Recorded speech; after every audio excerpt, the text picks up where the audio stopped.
140 yards.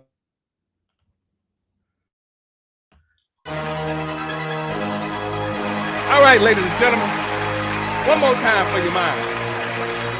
Often imitated, but never duplicated. It's the gathering of Old Men Podcast. Myself, TC, and Mullo, talk into this week's event.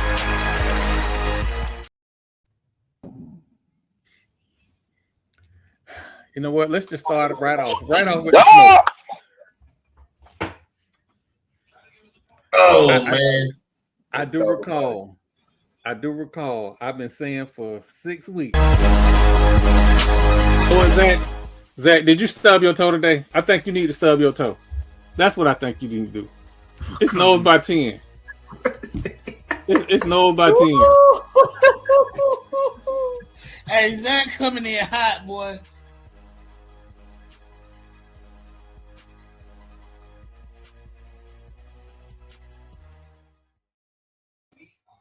You coming in on violence today, ain't you? Oh, did y'all think I wasn't gonna say something? I really figured that Alabama was great this season. You know what? Let me get my close up. I told y'all. Didn't I tell y'all? Nose by 10. I told y'all. You said bet your motherfucking eyebrows. Bet your eyebrows. Couldn't find an Alabama podcaster for nothing in the world to bet their eyebrows. And I get it. Y'all knew what we all knew. We all knew it was nose by 10. And to be honest with you, it was going to be nose by 10, but I didn't realize Alabama was actually that trash, that they was just going to let it get that ugly. So it's, you know what? I told you. And it would have got ugly if we hadn't muffed that punt. Oh, if we hadn't muffed that punt, it would have been dastardly. To all the Alabama fans, I know why y'all don't like Gus Malzahn. Y'all really hate that man. And it's okay. It's okay. It's okay. I understand. I completely understand. It was a I'm not gonna lie. I was in a virtual straitjacket because we wasn't just in the press box at the Orange Blossom Classic. We was in the press box behind ESPN and behind the statistics staff. So I couldn't act up like I wanted to. But yeah, I left out the press box about 5 or 6 times. I had to. I had to. It was. I told y'all to have faith. Let me take this. If I believe, why you not believing? Why you not believing? What's going on, Tony? You also believe in the Raiders. So you're right now about 50-50. Hey, Marlo, I believe in the Cowboys, so I can't really say anything back. Yeah. Okay, never mind. I believe the Florida State Alabama game went exactly how I thought it would. I didn't think, like I said, I didn't see anything spectacular about this Alabama squad. There was nothing spectacular about them last year, and they still recruit well. They have good players. What they don't have is a good coach. We all have had questionable feelings about Mike Norvell as a coach. But let me tell you something. The boys is worse. However we think Mike Norvell is, the boys is worse. This will be his last season in Tuscaloosa.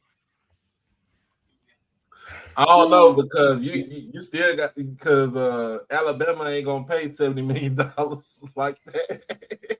And listen, all you Alabama fans talking about we gonna pay him month to month. I get it. Florida State, that's how we pay our coaches. I get all of it.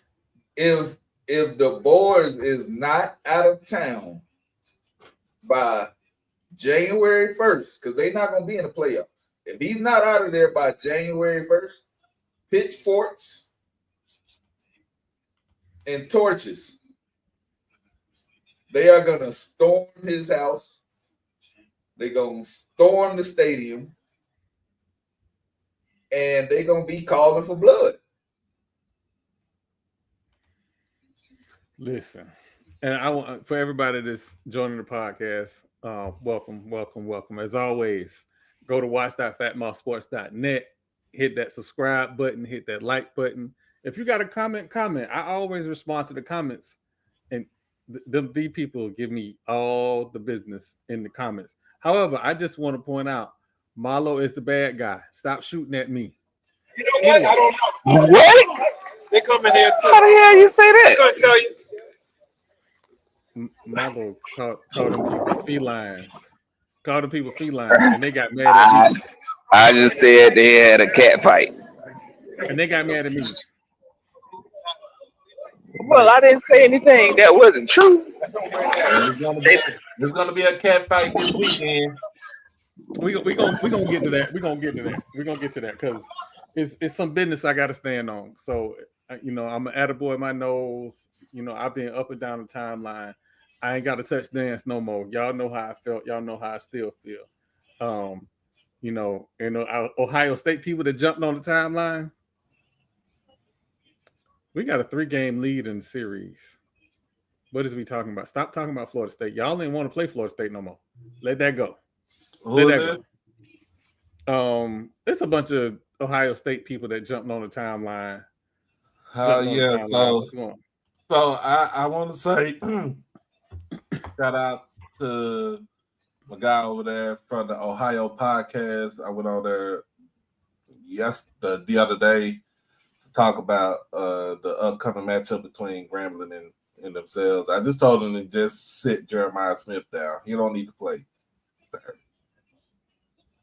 We already know what he's about. He don't need to play Saturday. You said, wait, who they playing?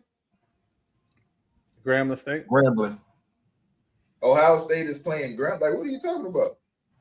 No, this is about the band. This ain't. Listen, Grambling is going to get a check. This is about the band. I need the world fame to handle business, so we ain't got no more music playing that. That's all I want. Damn, he's in the chat.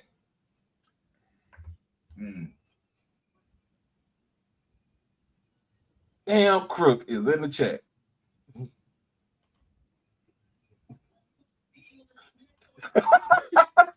What's happening? Well, I don't. You know what? We're gonna get to that later.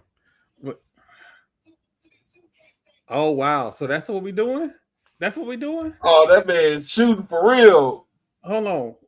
So I have been confused about Crook's affiliation on what school he went to. Southern University. I know we ain't talking about them linemen on their stomach. We're not doing that. 600 pounds of defensive tackle been on their stomach for 2 games. They was in Itabena on their stomach. We're not doing that here today.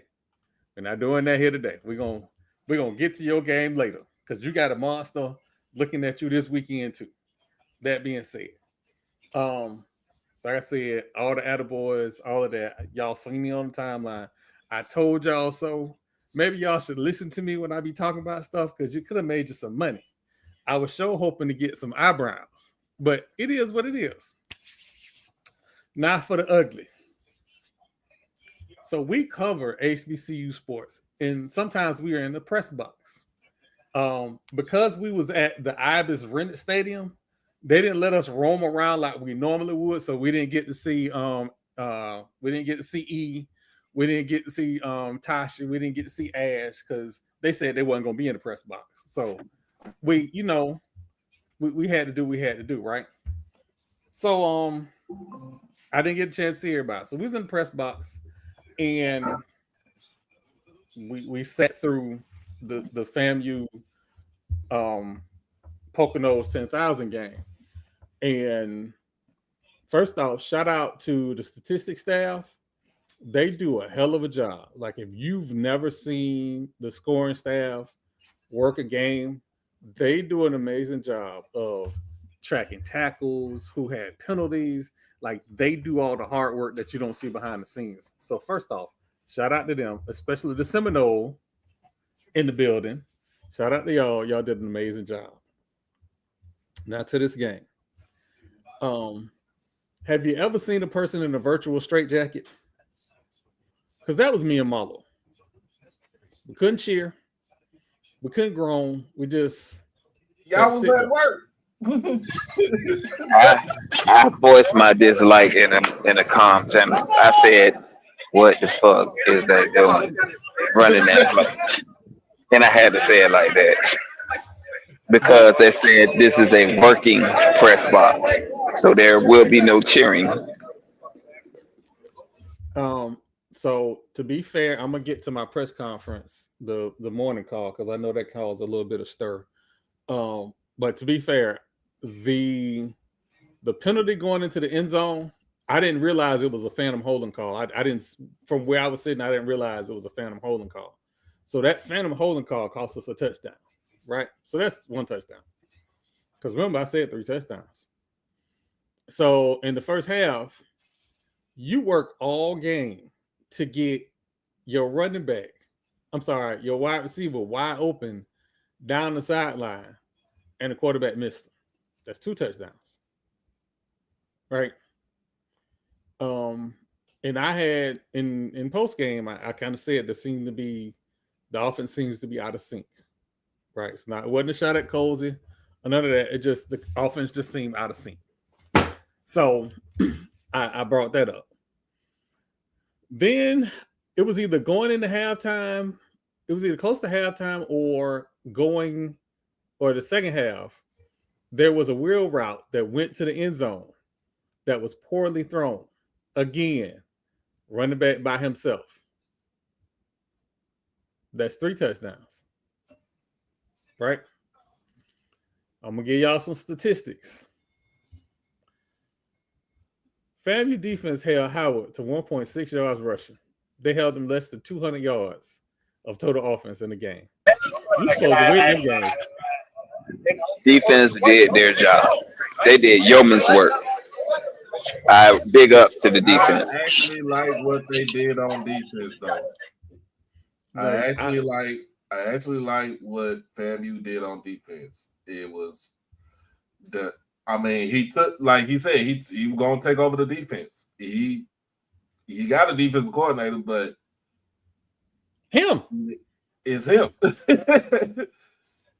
So like, he has a de facto defensive coordinator. But he's the real defensive coordinator. He took over the defensive coordinator duties, and they did a good job. You're limiting the first of all, limited touches. Eden James. I don't know why Howard didn't run him more or put him in some sort of package where he could catch the ball out of the backfield and stuff. That was crazy to me. Something was going on. I'm thinking he was injured because look at his carries. Look at the number of carries he had for that game. Yeah, something wasn't adding up. So, something wasn't adding up, and the rest of the backs didn't step up. Also, for everybody that want to sit here and poo-poo Howard, look at their roster. Look where them boys from. They got a lot of boys from around here in Tampa. They not from Texas. They not bums. They know where to recruit. Look, man, if you trying to improve your organization, improve your college football program, there are a lot of kids in Texas and in Florida that may not be going to the big schools, but they have the talent. A lot of it has to do with academics, and we can fix that. It's character issues that might be a problem why they're not going to the big D1 schools or the P5 schools. That doesn't mean that you can't help these young men grow into be contributing members of society. And also, they have the talent to add to your roster. So they know where to recruit at. So since everybody boosted me up to be the bad guy on the Monday call, I'm going to say something, and I'm going to be very unpopular when I say this. All right? The only reason FAMU lost this game is because of quarterback play. I just named you 3 wide open touchdowns that plays should have been made. So, do you think that Cozy should have switched out QBs in the second half? So you wait. So for everybody that's listening, in the Monday I was on the Monday call. morning call, he was right behind me when Cozy went off on me. So the fact that he trying to run me up underneath that bus again, it ain't finna happen. That's what it sounds like. I'm just gonna say this.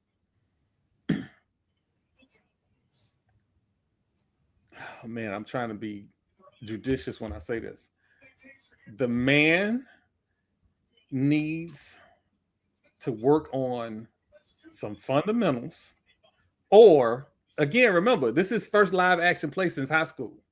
And when I came on this podcast and said, because it's a lot of FAMU people, me included, that was talking about Jet because of his JUCO play. I'm not finna sit here and act like I wasn't saying that, like I wasn't feeding the fan base red meat. But I also told y'all, Jet can make plays with his legs and his arms. And the plays that he missed are the plays that he made in high school. Look at his high school tape. Those are plays that he made. You draw them up. It looked just like his high school play. He just missed the plays, right? So the good thing is it's an out-of-conference game. The bad news is it was basically a home game in front of the home crowd. So, I saw the 220 meeting. And Let me say something about the crowd. There was 22,000 people in attendance at that game. Howard only had like 100. and they was all It's not an exaggeration either. they was all in the air conditioning. They was all in the air conditioning. They wasn't No, inside the game. no, the hell they wasn't. Hey, Mr. Ford over there. That shit was terrible as an organization. You can't travel. I know Howard people that graduated from that school that's in Florida. Like if I knew my school was coming close enough for me to go to the game, I would have been there. Like that shit is terrible. Again, That's why they only got 3 people in their band. Why you sound like Mr. Ford for real? Wait a minute. Don't you sound like Mr. Ford? I'm just saying. I want to take this time to apologize because I did take a picture of the band and then post it on Twitter. That's on me. But Emmett, you out of bounds, Emmett, you out of bounds. The North State situation is way dire. That being said, I expect improvement this week. We'll talk about this week game a little later, but I expect an improvement this week. Going around the HBCU diaspora, there was also another game that was heavily anticipated, and that was Howard and Hampton. Howard. I'm sorry, Hampton and Hampton. Oh Jesus, Hampton and Jackson State. And Well, we got you dribbling like that. No. You know, it's like I say, it was a good and bad week. Howard, goddamn it. Jackson State did what we expected them to do. I think from the coach's call, I think TC is going to want Jacobian to play better and be more balanced. But overall, 173 yards they gave up. I think most of that was on a 90-yard run. Hampton is not a slouch. Mm-mm. Like anybody that keep thinking that Hampton is a pushover, they not. Like I don't want to include them in there, but that Northeast group of HBCUs, they play Canada junior football and they play tough. They do their best not to make mistakes so you can take advantage. So that was going to be a tough football game, and they played tough. Well, I will say this. Being on the sidelines that weekend on Saturday, first and foremost, I want to cuss out the weatherman who said it was going to be in the low 80s in Jackson. You fucking liar. It felt like I was back at home. Plus with humidity. So I hope you fall down in a sack of shit for giving us the wrong weather update for us. Second of all, I did say watch out for Isaiah Freeman. Mm-hmm. I said watch out for Isaiah Freeman. That transfer QB from Lincoln University was, I mean, he was true. He kept them in some game. He kept them in on some drives because his style of play is running. I mean, and he does have an arm. And what Coach Boykin did was switching out the QBs, kind of see what he can get. But I'm gonna go with Isaiah as your starter from now on because you have a fighter's chance to win with him than to just try to pass the ball all around. Like, you got to know what your identity of your football team is. Now, for the defending reigning national champs, Jackson State, I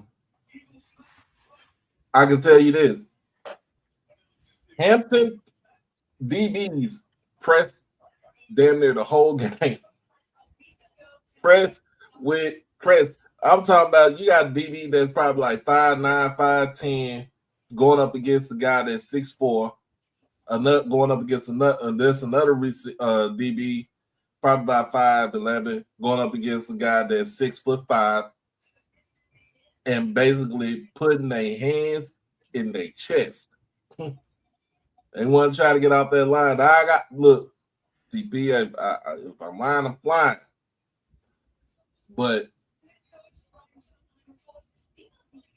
first half, they kind of rattled them off, with Jacoby because of the pressing.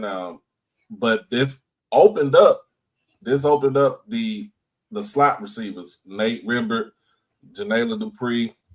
So you got those right there. But it also goes back to what our bread and butter is running the football.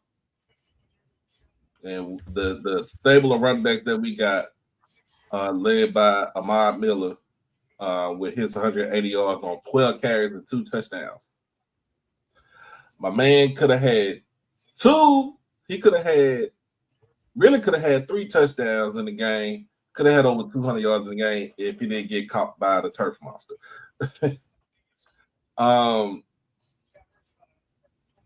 Also, Denario Davenport put in some time with his style of running. Talking about kids 6'2", 225 pounds, looking like I'm about to say the second incarnate of Eric Dickinson, just with his running style, upright and stuff like that. Big back. Amari Matthews coming in, goal line situation. But the best thing about it is that Jacoby was able to manage the game. He was able to manage the game. The passing numbers one that's great, 15 to 30 for 100. I think it was like 140 something. But he did turn the ball over. He didn't throw a touchdown, but he did turn the ball over. That's the best thing about it. He managed the game. Because when you can rip off going, running the ball for over close to 300 yards in the game, that means that you have really ball control. You control the clock. So keep the other team on the field, off the field.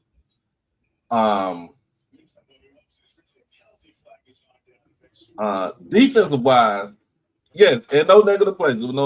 Defensive wise, Quincy Ivory. Let's get into it. Quincy Ivory, QB killer, number 6, Jackson State. Man had a breakout, had a coming out party, 8 tackles, 2.5 tackles for loss, 2 sacks. And he earned a SWAC Defensive Player of the Week, and Newcomer of the Week to be exact. And then our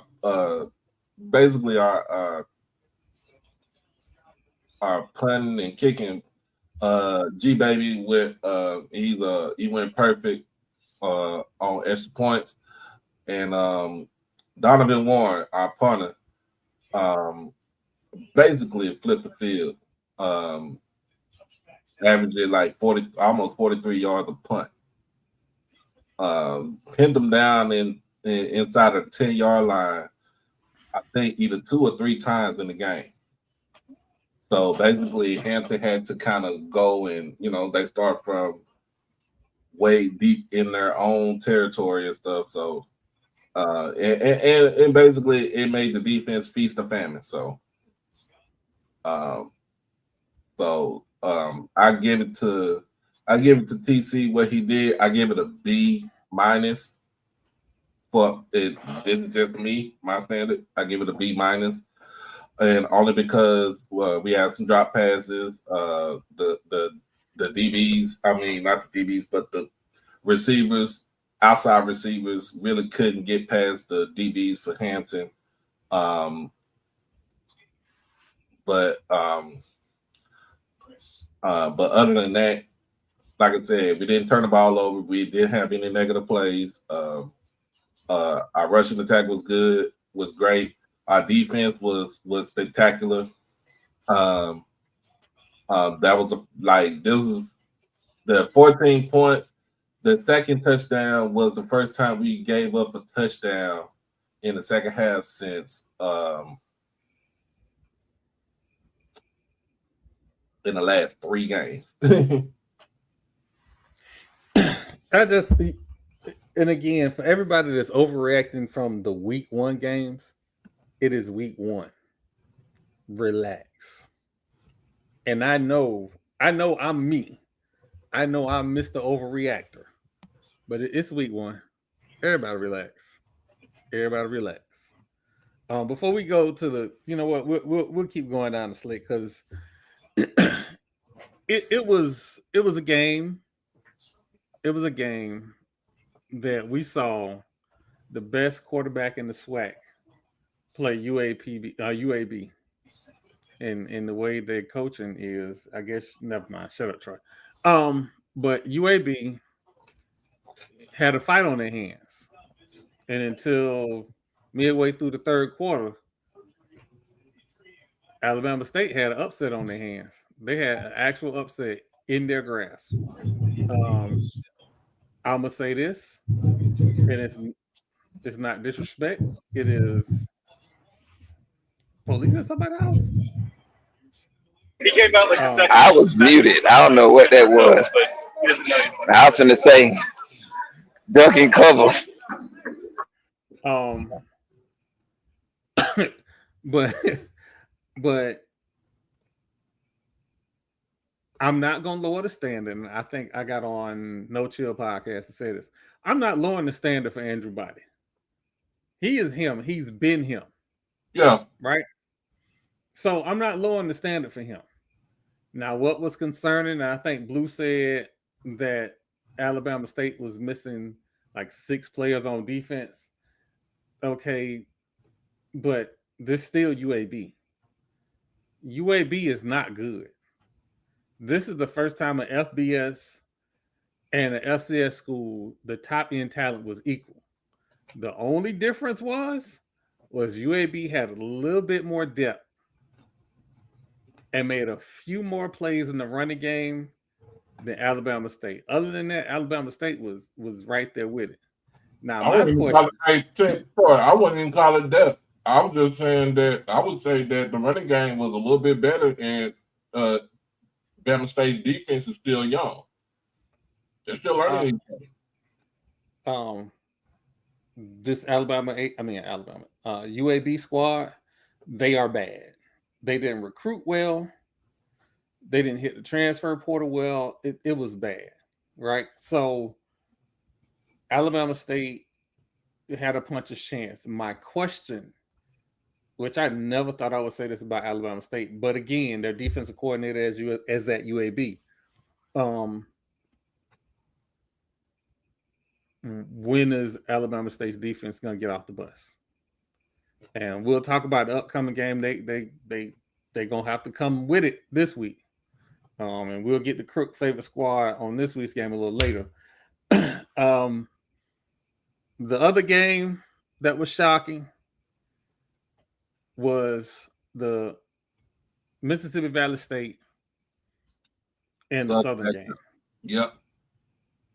Southern, you have a defensive problem that you should not have. And I didn't get a chance to get through the whole game, but I'm starting to see a reoccurring theme with that interior defensive line. Mm-hmm. And it may not just be the interior defensive line. It may be linebacker too. Y'all got a problem. And if Alabama State can run the ball and throw the ball,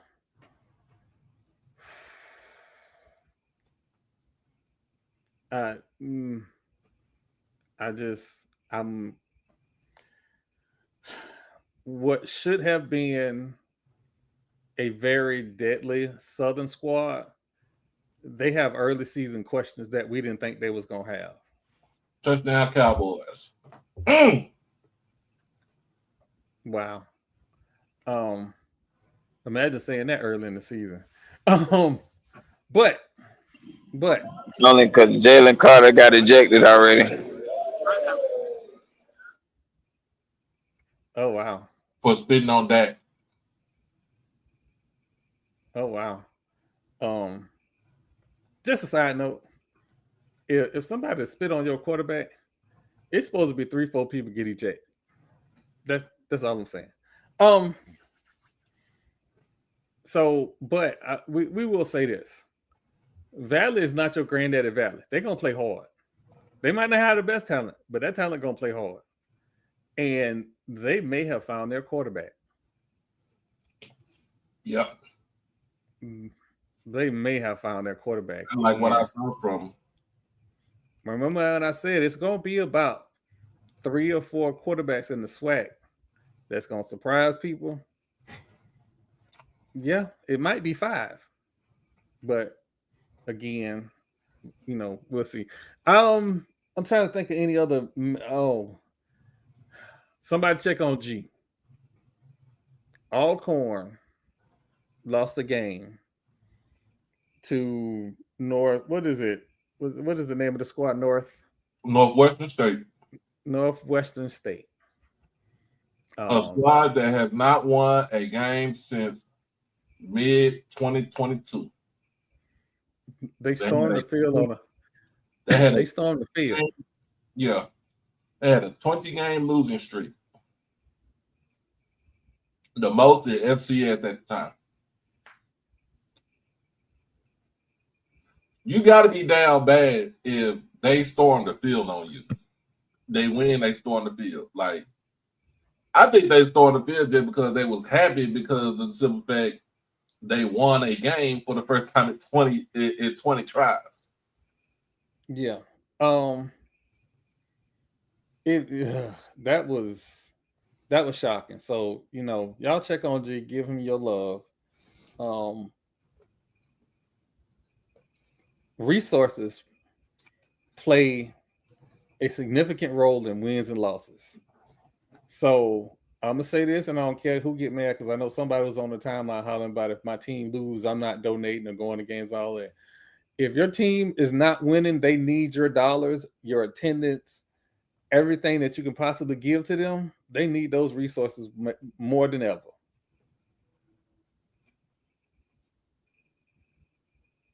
So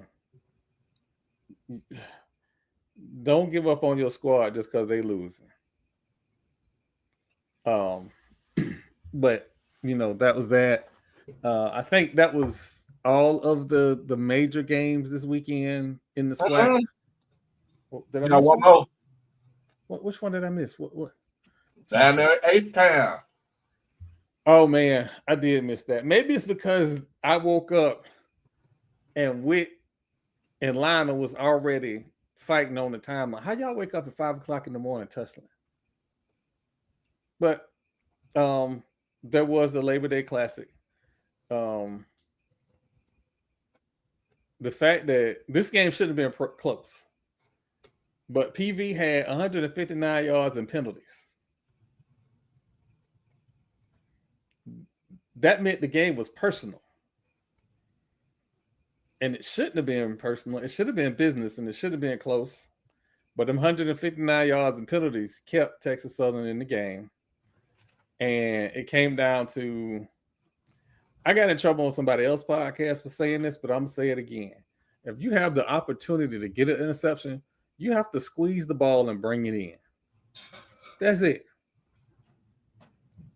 I'm not finna pause. I'm a grown man.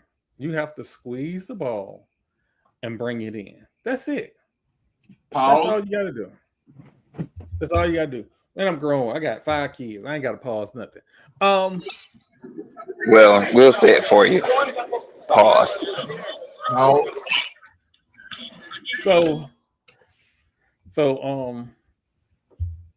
that happened. And TP, you back? I don't know. I had to mute you because you had the Bambino though, so I don't know if you're back yet. And then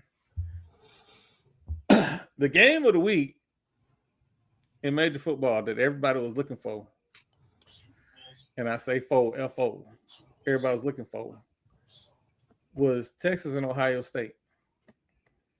And we spent all summer talking about the boy who would be king. And he looked average for the first 3 quarters of the game. I don't know what to say. I didn't expect this, especially with Ohio State starting a brand new starter. I didn't expect that. TP. All right. Some things need to be said, and they hadn't been addressed prior because of the expectations. You know, you go back and you look at Arch Manning's high school tape, and you look at the level of talent that he played against in high school. Yeah, the athleticism wasn't there. He didn't really play against top athletic programs. And I get it. They said it's the same school that Odell went to. Like, I get all that. But even that, going into playing Ohio State, the only real game experience he had was very minimum when we played Georgia. And outside of that, we beat up on 2 cupcake teams. So we didn't get to see what Arch could do or how he will respond to top-level talent on the other side of the ball. And first play of the game, he came out and skipped one to the receiver. I think that's the best way I can put it. He skipped it. He threw it in the dirt, wide open. And when I saw that, I said, oh, yeah, it's about to be a long day. But I say all that to say this. This was his first look at real talent on the other side of the ball, outside of spring ball. And the game was just moving too fast for him. He was not ready. Going back to high school and the experience that he had coming into this game, he was not ready for how fast Ohio State was about to be moving around. That's a pro-level defense over there. A lot of those guys will be playing on Sundays. Both corners will be playing on Sundays. Both safeties will be playing on Sundays. 2 of the linebackers will be playing on Sundays. And he was not ready for the speed of the game. But that's not why we lost. Okay? Arch struggling is not why we lost. You can't get inside the 5-yard line twice and come away with 0 points. You just can't do it. You can't get in the red zone 3 times and come away with 0 points. There were a lot of opportunities missed. And Sarkisian, as this offensive guru who supposedly got this deep bag, did not have a deep bag inside the red zone. When we got in the red zone, they got real pedestrian. On fourth downs, we were real pedestrian. We just gonna run inside zone. And then when we got down to the 1 yard line, he tried to no huddle a QB sneak when everybody in this galaxy knew he was running QB sneak. And it got blew up just like it did in the playoffs last year. So Sarkisian, we got to take the training wheels off. When you get down there, you got to be able to dial up a play that's going to put points on the board in big games. You didn't do it against Ohio State last year. Now we get in the same situation. We're down 7 inside the 10, and we can't get in the end zone. This is as much on the players as it is the coach. Because I get it, you got to get a push. You got to, it's a QB sneak. It's me against you. Damn that. Dial up a play that's going to work and not just risk it with a QB sneak. I think that this game showed us that our defense is ready to play football and that our quarterback is young and he's going to have to get better. Because to live up to the height that they've already bestowed on him, he has to go off and have a Heisman-type caliber season for the rest of the year. That's the level of height they gave him. That's the level of height he's been living with for the last 2 seasons while he sat behind Quinn Ewers. And I think Ryan Clark made some very, very important statements. Basically saying, if he was a generational talent, he would have already been on the field. Generational talents don't wait. And I get it because we saw what Quinn Ewers could do. We knew that Quinn Ewers was not getting out the pocket. There was a lot of times on zone reads where he had miles of green grass in front of him and he still hands the ball off because he's not about to use his legs. I get it. But the time is now. Arch is either gonna sink or swim.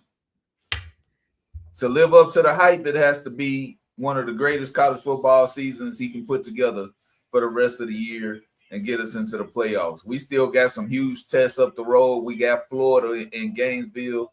We got Georgia. We got Texas A&M at the end of it. Those are 3 big games that should be circled on the calendar. And Oklahoma. I'm sorry, I can't forget Oklahoma. We're just going to have to fight it out for the rest of the year. Defense is going to lead the way. The defense is going to defense. We shut down Jeremiah Smith again. Best receiver in the country. He played Texas. He don't get much action. And that's going to go for any number 1 receiver on any team. Malik Muhammad is one of the top 3 cornerbacks in college football. So we're going to compete on the defensive side of the ball. We're going to have to run the ball, and we're going to have Arch converting 3rd downs if we want to win, if we want to be successful. And that's all it boils down to. So I put this on Sarkisian. I can't blame this on Arch. No, he did not look generational. No, he did not look spectacular. All of these things, he did not fit that in this game. But it's a long season, and there's a lot of opportunities to grow. So I'm not going to throw in the towel yet. And I told y'all coming into the game, win, lose, or draw, this is a stepping stone. I said this leading up to the game. I believe that we have the better team. I think we should win. And what I saw on the field was I saw bad play calls and I saw bad QB play early in the game that put us in a hole. Those can be fixed. We will be all right. So I was hoping to have Coach Jenkins on here. As soon as he come in, we'll get to his game. But before we really move off of college or move off on this week's last week's set of games, we really got to do the disrespect segment because I was not expecting to see or hear this. The disrespect segment. Uh-oh.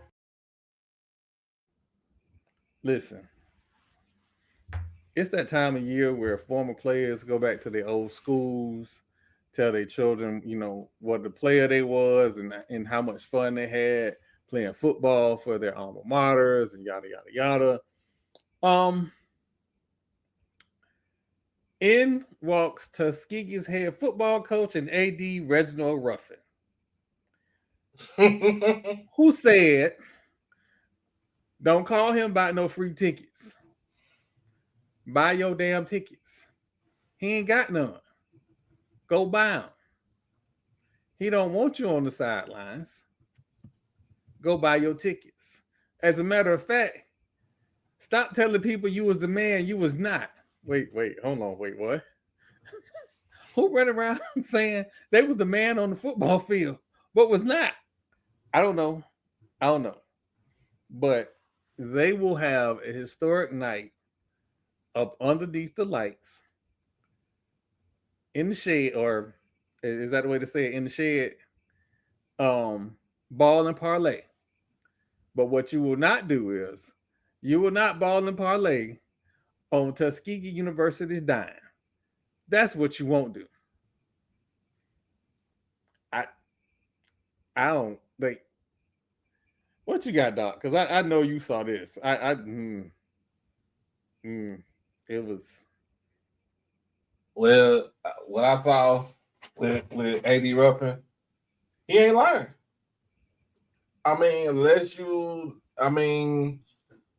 If you ain't media or any type of special dignitary to come into the game, just pay your money for the ticket. Just, you know what I'm saying? Just pay your money for the ticket. I don't know. I mean, of course, this is really a special occasion because it's the first ever night game at Cleve Abbott Stadium in Tuskegee, Alabama. So he wants to capitalize, because as the AD, you still, one of your things you got to do is you got to go out there and fundraise and try to make money for your athlete. You know what I'm saying? You make money for your athletic department. So what he said was simply just he meant what he said. I call bullshit. Bullshit. These people then bled for that school. They done fundraise for that school off their own blood, sweat, and tears. And you can't let me in a game? So I can come back and encourage the kids on the sideline? That's bullshit. That is bullshit. We don't even know how much money that they done brought to the school by them being there. I call bullshit too. That is crazy. I call it, and you know why? You know why I call bullshit? Because of the reasoning he gave. It's about helping out the athletic program. I wish you could see my air quotes. He said it's about helping out the athletic program if they buy their tickets. Missing an opportunity to have people that's been there understand the camaraderie that goes along with it. Understanding the culture. The culture, the energy that needs to be there. Do you think the Longhorns charge Matthew McConaughey to be they make him pay to be on the sideline at Longhorn games? Fuck no. He's an alum who invests in the team. And if he didn't give a dime, his presence being on that sideline is enough. He missed a golden opportunity to show that this team is more about the culture than it is about the money. I don't listen. I don't have I'm not on either side of this. To me, this is funny, to be honest with you.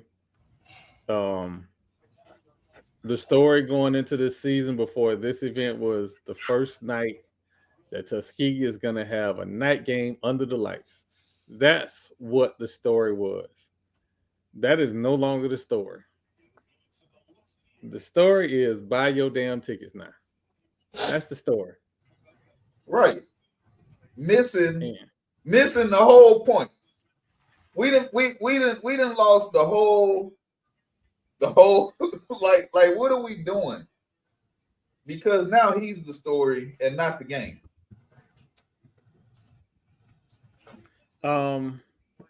Yeah, simply that we actually talked about that when it happened. So here's my thought on this, right? You have fans, right? And I know a lot of people. I'm gonna be transparent. I did not go to a HBCU. I went to Florida State, right across the street from FAMU. I've been to a bunch of homecomings. I spent a bunch of homecomings outside in the parking lot. Hell, I spent a bunch of homecomings now outside in the parking lot. But what I'll say is this. Fans improve your program. It's not just alumni. You are not going to get 500,000 alumni or 500,000 people graduate at one time. But what you can get is you can get an extra, and I don't know what Tuskegee's stadium capacity is, but let's say it's 15,000. You can get an extra 5,000 to 6,000 of just fans if you're inviting to them, if you are welcoming to them. Of course, you got to have security to go with that, because when you open that door, you also open the door to knuckleheads. FAMU had the same thing. Trust and believe. FAMU had the same thing, not to this level, but they had the same thing. So you're going to open up that Pandora's box sometimes when you try to broaden the fan base. But you can't, in this day and age, you cannot not broaden the fan base. So it's wild you saying this. I had a candid conversation with one of my coworkers this week who was also a Florida State alumni. One coworker is Florida State alumni. The other coworker went to Alabama State, but he's a big Gator fan. And of course, Florida State was like, "Man, it don't even count. You ain't even graduated from the school." And I said, "But what would college sports be without fans?" I used to live in Indiana. There are people in Indiana with Florida State gear on that have never been to the campus. Take the fans out of it and just base college sports on alumni, and what would you have? Exactly. We're not talking about your average fan. No, average fans, unless you're media, you don't need to be on the sideline. Like, that's bottom line. That's what I was saying. 100% agree. You do not. Get your seat in the stands and live life. Yeah, you buy your ticket and you sit in the stand like everybody else. But if you're media or if you're an alum, there should be a certain amount of available spots for alum to be on the sideline in a big game like this, or any game for that matter, especially if they're on the alumni board and they're donating to the school. That's why. So that's what I was saying, TP. That's what I was saying. Like, if you ain't media, or like if you're not a dignitary, like for school, like you said, alumni, like a booster, or somebody of that stature, that nature, then yeah, you don't need to be on the sideline. You don't need, just pay your, you know what I'm saying? Pay your money for your ticket. Sit in the stands like everybody else. I mean, if I was you, I wouldn't go sit under the shed, because them kids gonna be rowdy. That's the only reason why I wanted to go. I wanted to be in the shed with the kids, because they look like they be having a ball, and apparently they parlay. So that's why I wanted to be there. But I mean, and like you said, simply said, just it was a shooting on campus during homecoming. That time where the kid got was deceased. At the same time, it's like you got to try to do some stuff that's different. You know what I'm saying? Because Tuskegee's campus is open. If if you ever been on a campus, it is wide open. So my thing is, That's very reasonable, by the way. That's very reasonable. What up, people who have special privileges at the game should be vetted. That's first step. You have to be vetted. Yeah. Because we can't just have random people on the sideline. And the shooting took place on the campus. That doesn't necessarily have to do with stadium security. That's campus security. And I know that you think that it goes hand in hand, but we're talking about an event that has people coming in and out. And for the people that don't even go into the stadium, they're not checked by stadium security. I don't know all the details about the person that opened fire, but I know they didn't go into the stadium and come back out and start shooting. So that stadium can sit, it really sits like close to 10,000, right? Mm-hmm. But if it's a very big game, it could blow up to 15, 20. If it's homecoming, they had as many as 30,000 people in the game. So David, I want to address that because I posted on Twitter today. Was it today or yesterday? I can't remember. I asked the question: am I the only HBCU media guy who, when I reach out to get media credentials, I buy tickets? Because I have Ash with me, so I'm buying tickets and I'm asking for media credentials. And I didn't know that was an ordinary thing, I guess, until today. But if you are one of those people that the only time that you reach out to the AD is to get free tickets, the AD need to start doing how FAMU former SID used to do me and just ignore the email. I mean, I agree. I mean, if you're not saying, hey, AD, I need some tickets, but here's a $10K check to go with it, leave these people alone. They got money they need to make for a program. For real. Yeah. That's what I was saying earlier. If you a contributing member to the school, but if you ain't if you graduated or you left the school and you ain't gave a dime, ain't showed no support, and now they got a night game and you call them for a free ticket, I can understand why that would be denied. Because what have you done to help the program since leaving? Do you promote or do you do anything besides you were enrolled there at one time? And real quick, because I see a couple comments in the comment section in the chat. So when I got out of school, every school that I was associated with or went to, whether that's FAMU, Florida State, or USF, they were open campuses. USF is no longer what you would call an open campus. It's fenced in. It looked like a jail. And I don't know how to say this. I think Edward Waters is going to be fenced in too as well, I believe. But I'm gonna say this: Edward Waters needed to be fenced in. Edward Waters was literally behind the projects. Like, you see the projects first, then the school. Yeah. So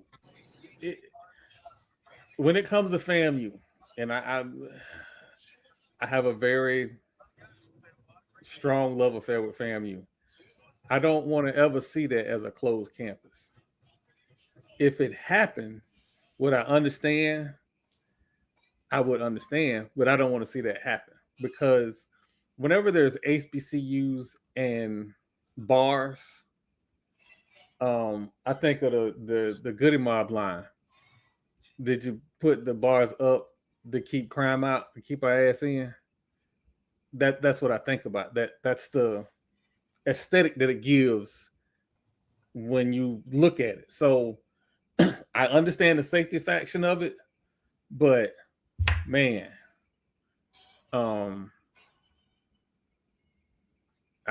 I would hope that we would get to a place where we don't have to lock up all of our HBCUs. That's all I'm saying about that. So, but well, let me take a look at this Dallas game because I see everybody in the chat talking about Dallas game. I'm not looking at it on purpose. They got 14 points. Yes, sir. Well, Jalen Carter got himself ejected before the game even started. And now the Cowboys are just pounding the ball up the middle. Yes, sir. Yes, sir. I get the pause, right? I get the pause, and you talking about pounding up the middle. All right, cool. NFL young boy out there, he making plays. Of course, CD out there making plays. Still got to work on his defense, but hey, we getting it.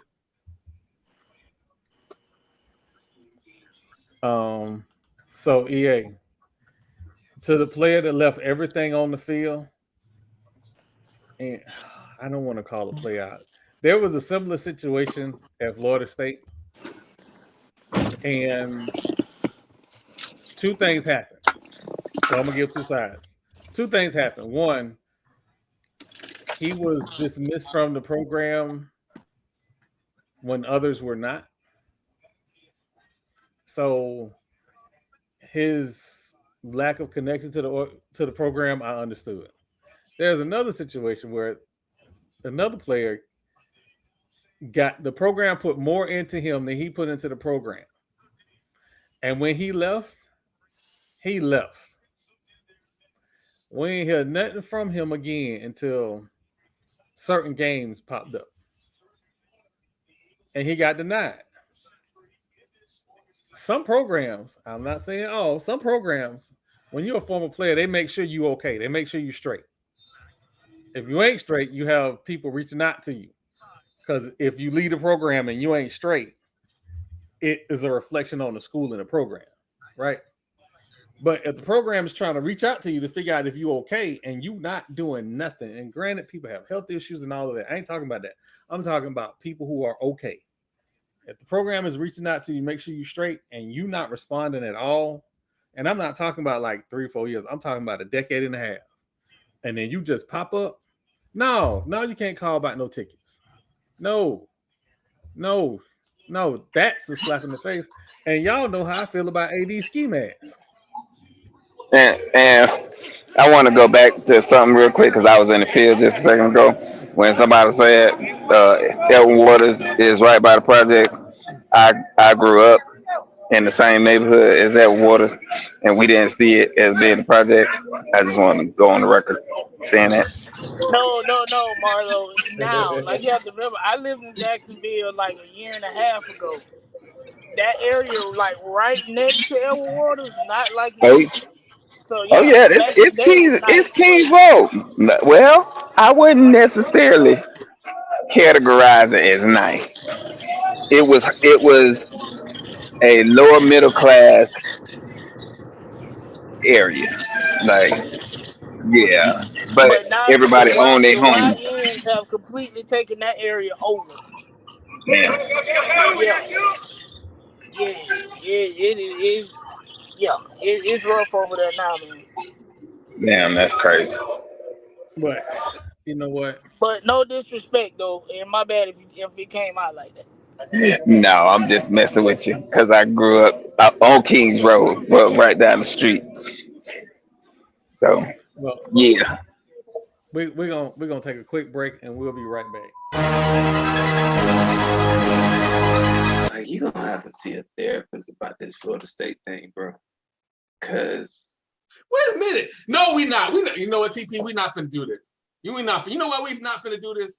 Because there's some dude on this podcast whose squad lost to Bethune-Cookman 10 years in a row.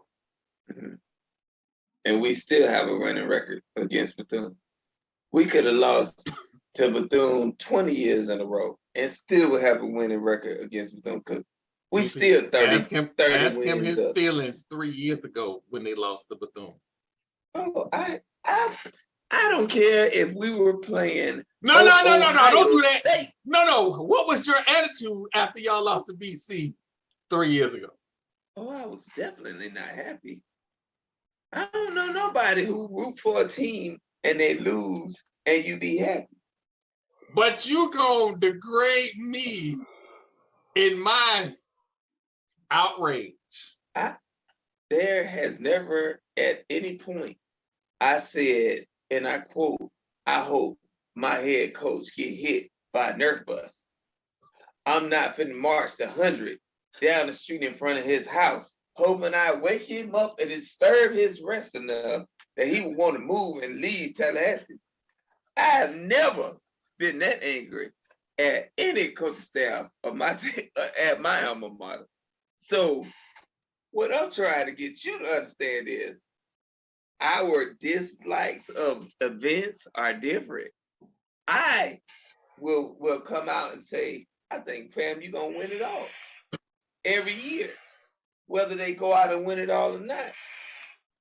You come out and say, oh, I hope they lose every game. If we don't put up 100 points against Duquesne, then they should be. What? No. I'm very clear. I support the players 100%. Yeah, but I cannot support bad management. I cannot support a bad athletic department. I cannot support a guy whose very resume says, after year 3, I get worse. His resume says this. This ain't something you got to go look up. Check Arizona State. Check Memphis. Year 3, oh, he get worse. Guess what year we in? Again. So even if I have unrealistic expectations of him scoring 58 points, they cannot. And by the way, this new media, I gotta be bombastic. But anything other than a prolific offensive showing, come on, man. We can't be in no shootout with Duquesne. We can't be struggling to score against Duquesne. That is no way to improve as a team. But I got plenty of time to say how I want the coach to get hit by a Nerf bus, all of that, whatever. I mean, like TP, if Texas lose to Oklahoma, how you feel? Wait, what I'm talking about? Y'all have some years now. I'm about to lead a meeting.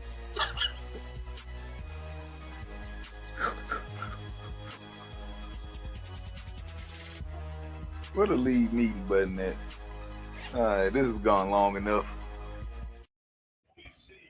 I just want to say thank you to Mike Norville for giving me the best weekend of my life. The I told you so's. I think my Twitter fingers got tired from the I told you so. So I would just like to take this moment to apologize. But it ain't over. Keep it up.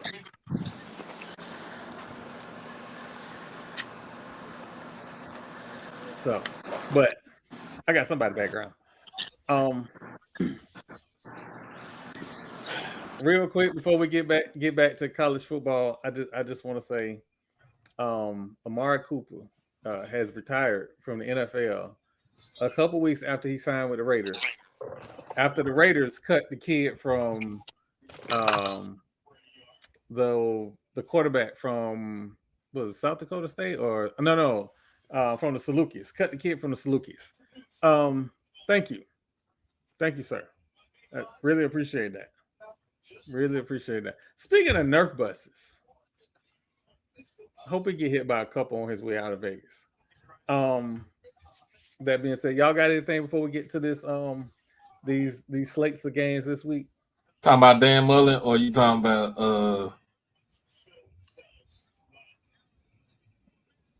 are you talking about your head coach of the Raiders? No, the Raiders just, you sign. First off, we spent a 6th-round draft pick on a project. Then we cut him to pick up Amari Cooper. And then he retires. Like, somebody got to answer for that. Come on, man. But again, we should be New England this weekend. I don't care what the pundits say.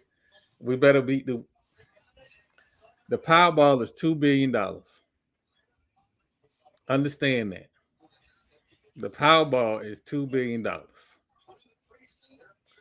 If God so bless me to win them $2 billion, the first thing the Raiders gonna do is we're gonna have to get rid of Thomas Patrick.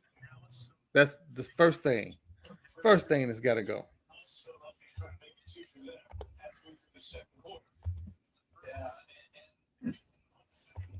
Oh wow.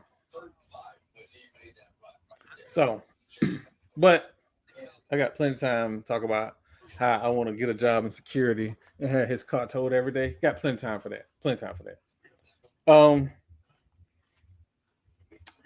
So on the major slate of games, you know what?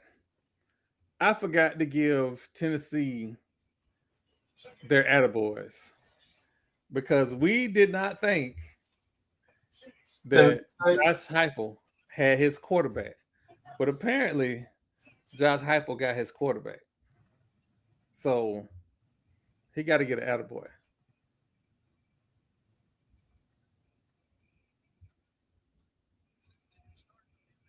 Hey, Tiger Nation, look. All I'm saying is, if God so bless me, I'm gonna make sure the wife get $200 million so she can go do whatever she want to do. Because me and Marlo going to Bass Pro Shop, and I don't want to hear nothing. Then we're going to Tallahassee to set up some NIL collectors. You know, get bank exchange some money. You know, good stuff. I ain't gonna tell you, if I say what I'm gonna do if I win $2 billion, it's gonna be illegal. Yeah. Look, I'm paying to get somebody beat up, a couple people beat up every time they foot cross the threshold of their house, just jump them. I want to ask. I do. No. Don't ask. I just. Don't ask. Don't ask. Because I'm gonna be compelled to tell. Don't do it. All right, so there's that. But yeah, Tennessee apparently is going to be just fine without Nico. So congrats to Josh Heupel, because the people was talking crazy. Trying to make sure we got any other.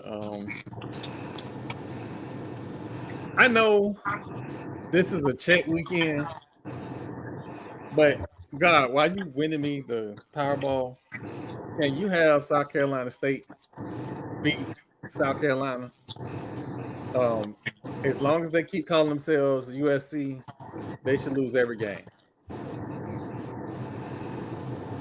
Oh, and haven't they been calling themselves that for a long time now? Yeah, that's because Southern Cal College, they just shortened themselves to call it SC.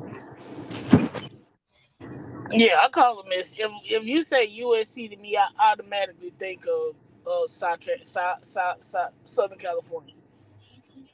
So, but FIU playing Penn State,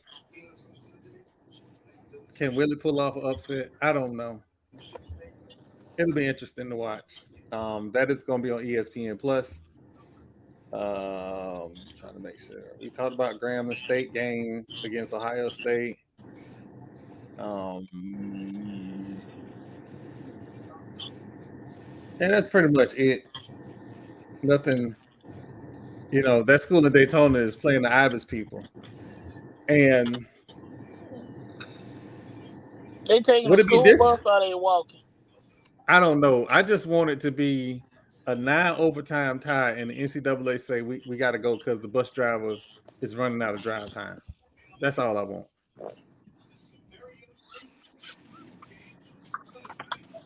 So, but should we? We ain't really talk about the MEAC. Should we start with the MEAC slate this week? Yeah, let's talk about them. Let's go. So let's talk about Black Canada Jr.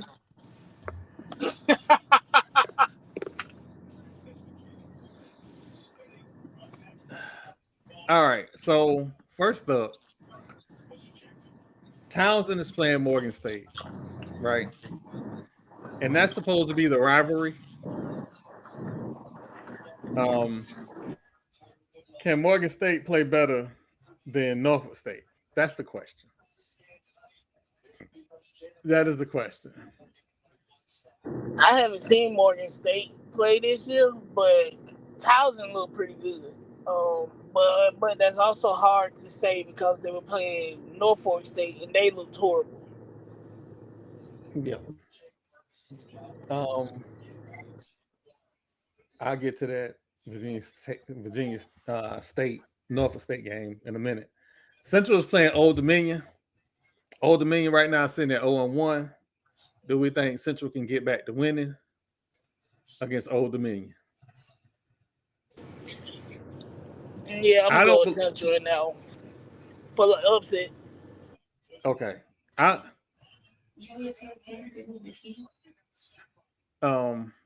don't know. I want to pick Central. I want them to be, play better. It should be in the closet. So we got TP. So I don't know.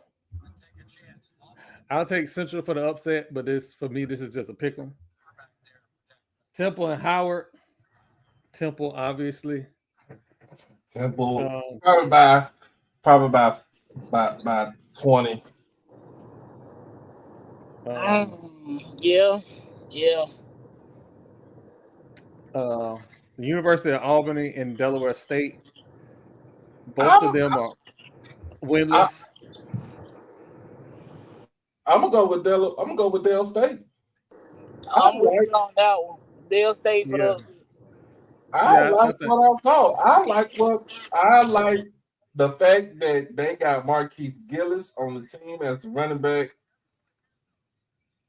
Hard nose. You talk about kids 6 foot, 215, run between the tackles, got speed to the outside. Caden Bennett. If he didn't throw those 2 interceptions in the game last week, that game would have been closer than what people would have thought against Delaware. I said I think Delaware might be better than Norfolk State. I think Delaware might be better than Norfolk State, and I think this MEAC ain't what y'all think it is. But we got plenty of time to get to that. Now, is this game called Big State versus Little State? Virginia State versus Norfolk State? Battle for the Bay. No, Battle of the Bay is Hampton. No, yes. We talking about fucking Virginia. Never mind. I thought for some reason this was Big State versus Little State, but whatever. I think Virginia State call it Big State versus Little State because Virginia State is Big State. Okay. Listen,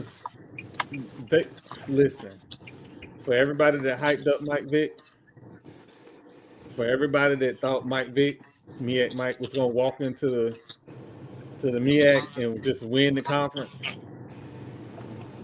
it's game 2, and you already must win. This is a must win. You think it's the must win already? Yeah. For as bad as that last game looked, yeah. Who they playing this week? Virginia State, D2 school. You said Virginia Tech D2 school. Virginia State. I mean, it sounds like a winnable game. See, here's my when you look at the games that you got to play, right? You got to win the winnable games. You know what I mean? The games that you should win are the ones that we're gonna critique the most. Because if you go against like very good teams or powerhouses or whatever, and you lose, it don't hit the same as if you lose to a team that you have no business losing to. But again, we're still early in the season. Must win. I'm gonna say this: when it comes to Virginia State, they done had multi-state numbers in the last couple of years, especially last year. Yeah, and this ain't he got to win this for his job. This is no, that last game looked bad. You need a market improvement from the last game to this game. That's all I'm saying. Um, it was not. It wasn't pretty. It wasn't pretty at all. Um, so and I know it's an HBCU, and I know what some people said. Otto Coombs is your starting quarterback. Period. The cupboard is bare. You ain't got nobody else. I know Otto been in school, 10 years?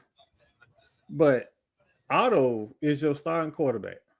Well, I ain't gonna say Otto been in school for 10 years. I'll say he been in school for 4.5. Unlike some QB that been at 10 different schools. We'll get to that. We'll get to that. Stats. I feel strange being excited about that. So, it's gonna be an interesting slate. Again, the MEAC doesn't really get into the teeth of their schedule until late October, so they're just still figuring out who they are. I guess that's one of the benefits of only having 6 schools, because you got some room to work. Yeah.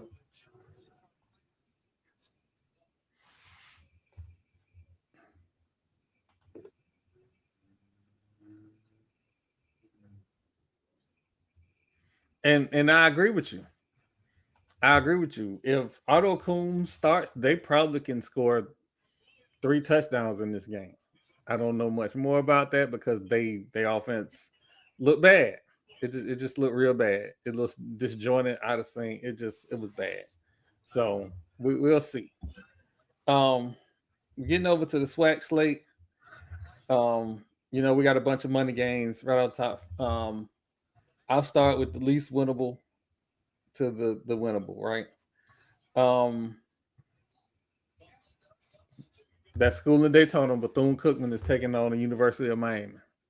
And again, like I said, the disrespect to put that up during the podcast. You know what? I'm a better person. I'm gonna be a better person. You see that? You're gonna see Michael Irvin on the sideline twerking again with them dreads. So, if Bethune, you just got to get out healthy. Point blank, period. That is what it is. Mississippi Valley and Tarleton State. I know I said we was going to go from unwinnable to winnable. This should be a unwinnable game for Valley. But I think those young men play hard. I don't know. Valley got a coach and a coaching staff now. They might pull it off.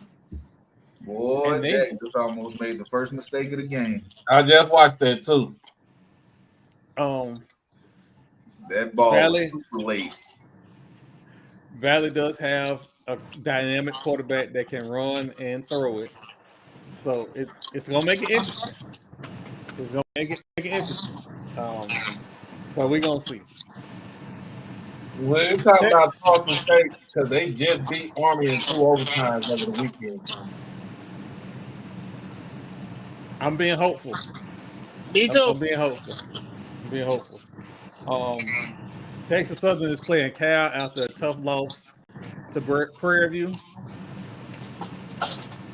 Get your check, get out healthy. Yeah, just go across the game and go beat San Francisco. Ohio State is playing Grambling. Listen, Ohio State. Banned by 40. That's what I'm talking about. We got to put an end to this playing neck. Somebody got to draw a line in the sand. Nah, Tone Death Valley is already playing it like they're HBCU. Stop letting them people come over to Southern thinking they family. They ain't. Stop letting them people play neck. That's my little diatribe. Now the other two games. The other two games are more winnable than a lot of people think. Actually, Southern Miss and Jackson State, right? I want to say get out healthy. Nah, I'm going Jackson State. But if you ASU could got 20. I'm if going you could Jackson strike a State blow, with that one. I'm gonna just go J State just because. I mean, they the favorites to win the conference, right? Yeah. They were the preseason favorite. So until a team shows that they are better than them, I mean, I gotta go with them. So Southern Miss is in what, the Conference USA or the American? No, Southern Miss is in they in The AAC? they in Conference USA. Okay, so they're in No, Conference they in USA. Sun Belt. Oh, they're in Sunbelt. Okay.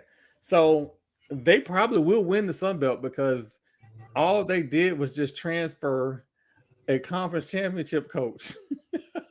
And his players. I don't think they can win the Sun Belt not from the Raging Cajuns.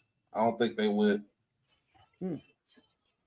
Well, let's see what Jackson State do. If Jackson State can pull this off, that'll be major.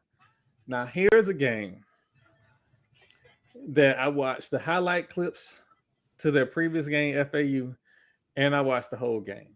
First off, I know I'm getting into heaven because I watched FAU and Maryland play 2 hours and some change of football. That freshman crap out of them. I know I'm getting to heaven. FAU is trying to play Texas Tech football without Texas Tech players and without a Texas Tech quarterback. It depends on the quarterback play. Yeah, and I'm leaving it at that.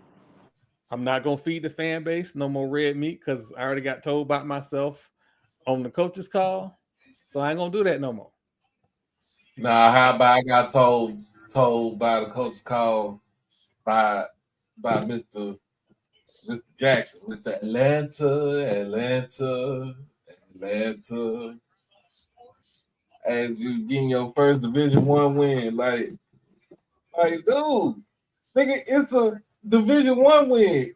You've been in Division II most of the whole career. You got a SWAC win and a Division I win all in the same night. Be happy about it.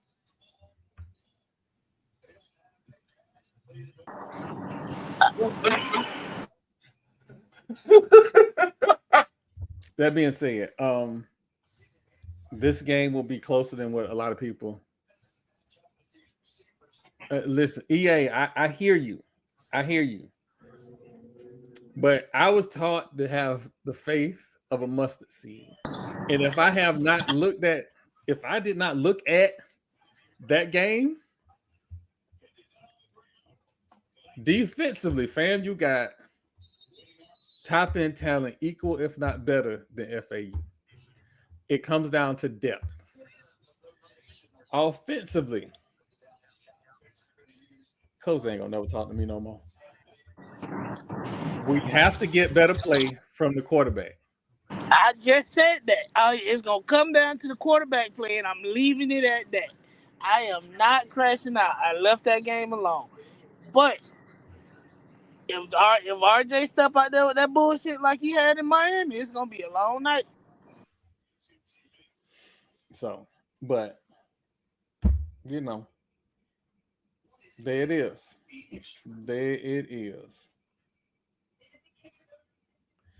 Emmett, here's the problem. How do you know that? See, this is why I made sure at the beginning of the podcast, I told you every wide open running receiver that should have scored a touchdown that did get hit in that game on purpose.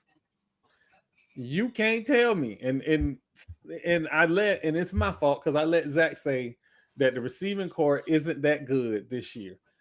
That's a lie. I saw that receiving core get open.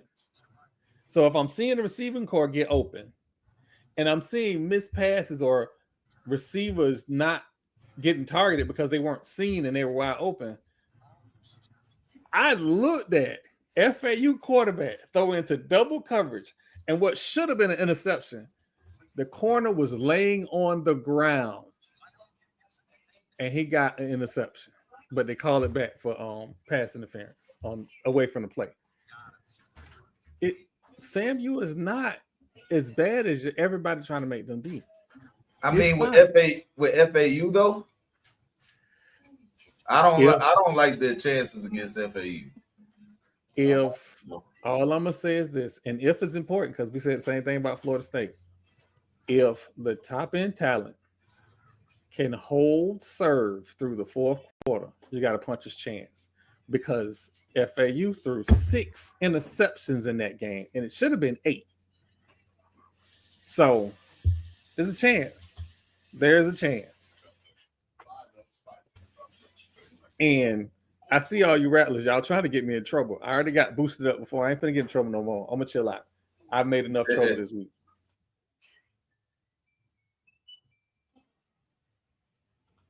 Emmett, I'm never bet with my heart. I'm never betting with my heart. I always bet with my head. That's why I walk through my scientific approach to why I feel the way I feel. If none of those receivers was open, if every bad throw was a covered receiver, you have a different discussion. You have an absolute different discussion. That wasn't the case. And it ain't just because that's my squad I'm trying to blow smoke. I would say that about anybody if I'm looking at wide open receivers, the problem. All right, man. There's a game we got to talk about. And my SWAC West pick of the year might be in trouble. Alabama State and Southern. And Southern probably gonna get waxed. I'm not even being funny about it. Probably. Yeah, with what I saw, yeah, they're not gonna be able to contain body. I want in my brain, I want this to be a closer game, but it's not gonna be. Those defensive tackles and maybe the middle linebackers, but definitely the defensive tackles, they have not shown up all season. And I don't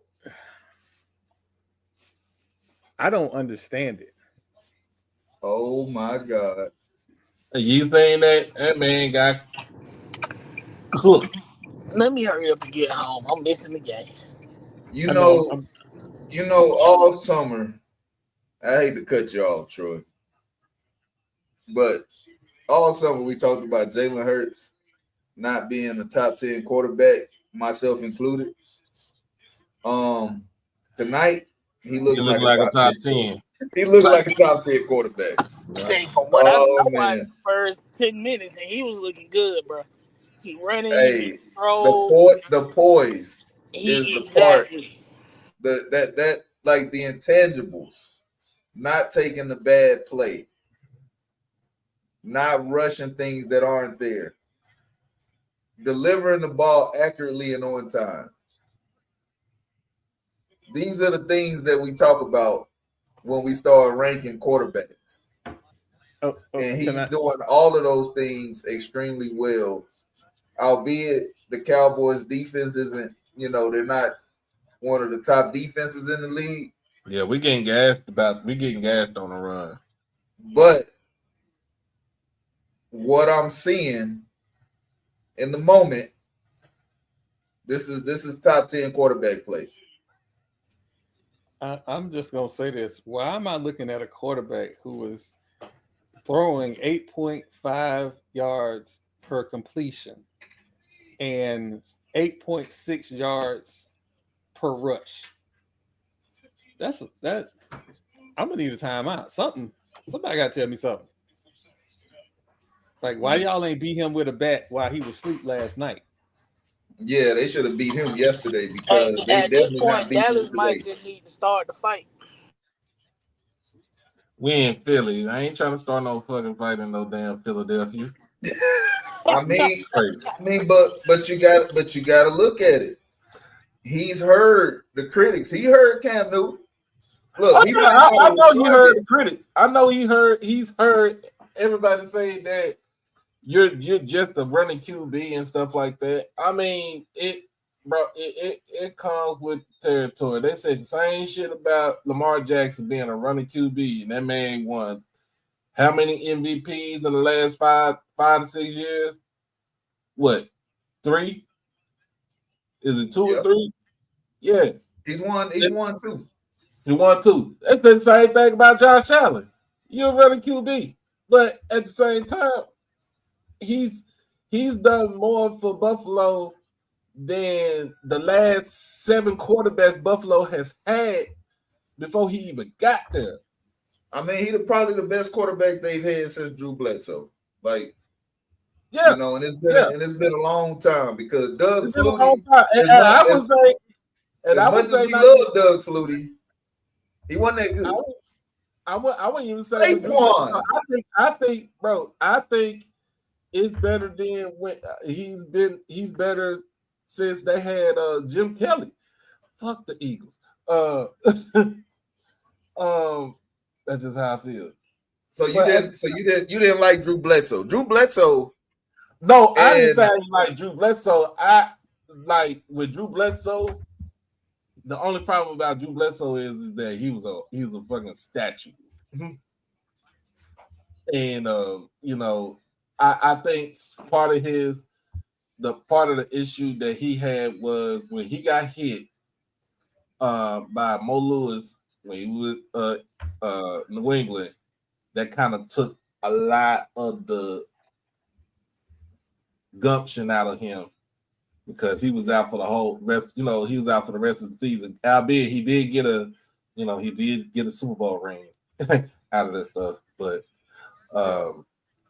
but he gets overlooked. He played in. He does get overlooked a lot. Like nobody, it's like crazy. Like nobody really don't pay no attention about Drew Bledsoe, but Drew Bledsoe was a gunslinger. So I mean, and he was a good quarterback. I wouldn't call him a great, but he was a good quarterback. Now when he was in college at Washington State, yes, he was a great quarterback at Wazoo. And that was the statue quarterback era also. Like, that's what they wanted. They wanted you to stand in the pocket and deliver the football. Right. But and then what's another QB that's a running QB? Of course, you know, same thing with, you know, with Steve Young. And Steve Young couldn't beat out Joe Montana. So they had to ship Joe Montana out just to get Steve Young on the field. Yep. They looked at Joe Montana as over the hill, could no longer run the West Coast offense. The West Coast offense required a quarterback that could move, and they felt like he was starting to be a statue. Let's bring the young guy in, and they still won a Super Bowl. Not that first year. That first year they didn't. No, not the first year. I'm talking about with Steve Young and the major core of that team. They still won the Super Bowl, and that I'm about to piss Troy off. Oh yeah, I can feel it. You ain't, because I already know where you're going. I got to come back for it, but go ahead and shoot. If Steve Young won a Super Bowl with the same team that Joe Montana did, was it Joe Montana that won that Super Bowl? Or was it the 49ers that won that Super Bowl? All right. That's good. He took the worst team in the NFL to the playoffs, beat the best quarterback at the time on Monday Night Football. He also went to a Super Bowl with one receiver that you can name. One. That's talking it. about Steve Young? No, I'm talking about You talking about Joe Montana when he first took over? I'm talking about Joe Montana first when he first got the helm. Hey, what's the score of the game? 21-17. 21-17 Eagles. But that a lot gets lost with Joe Montana because I still don't think that you're not answering the question though. Oh yes, I did. I went back to the beginning. You can't name outside of one receiver, which is a tight end, who was he throwing the ball to in his first Super Bowl? Everybody remembers Jerry Rice. Jerry Rice was not Joe Montana's first Super Bowl. That was his second Super Bowl. Dwight Clark. That was it. But that was the catch part one. That's all you can remember. And I still think he was throwing it away. Regardless of what you say, Troy, regardless of what you say, you can look at the play and there is no way he knew where Dwight Clark was. Because first of all, the play had broken down, meaning no receiver was where they were supposed to be as designed in the play. So for him to blindly throw that, you can't say, oh, he knew Dwight Clark was going to be there. He was throwing it away. Dwight Clark made one of the greatest catches in NFL history. And he will be forever immortalized going up over those players and getting that ball and securing the win. What would you want him to do? Throwing over? Now let's bring it back. But let's bring it back because we're not gonna take away from Steve Young's greatness, right? Because the catch part two, the catch part two, Terrell Owens, that was a fucking missile that Steve Young launched between the corner and the safety to his big body. That wasn't Steve Young. That's what I said, Steve Young. I'm talking about Steve Young. No, it wasn't Steve Young. That was Jim Garcia. Yep. Steve Young made one of the greatest plays to get to that Super Bowl. I mean, they ran away with it. It got ugly. He was ready to take the monkey off his back in what the end of the third quarter because they was beating the shit out of the Bengals. It got ugly quick because they beat up on San Diego. Yeah, San Diego. They got ugly fast.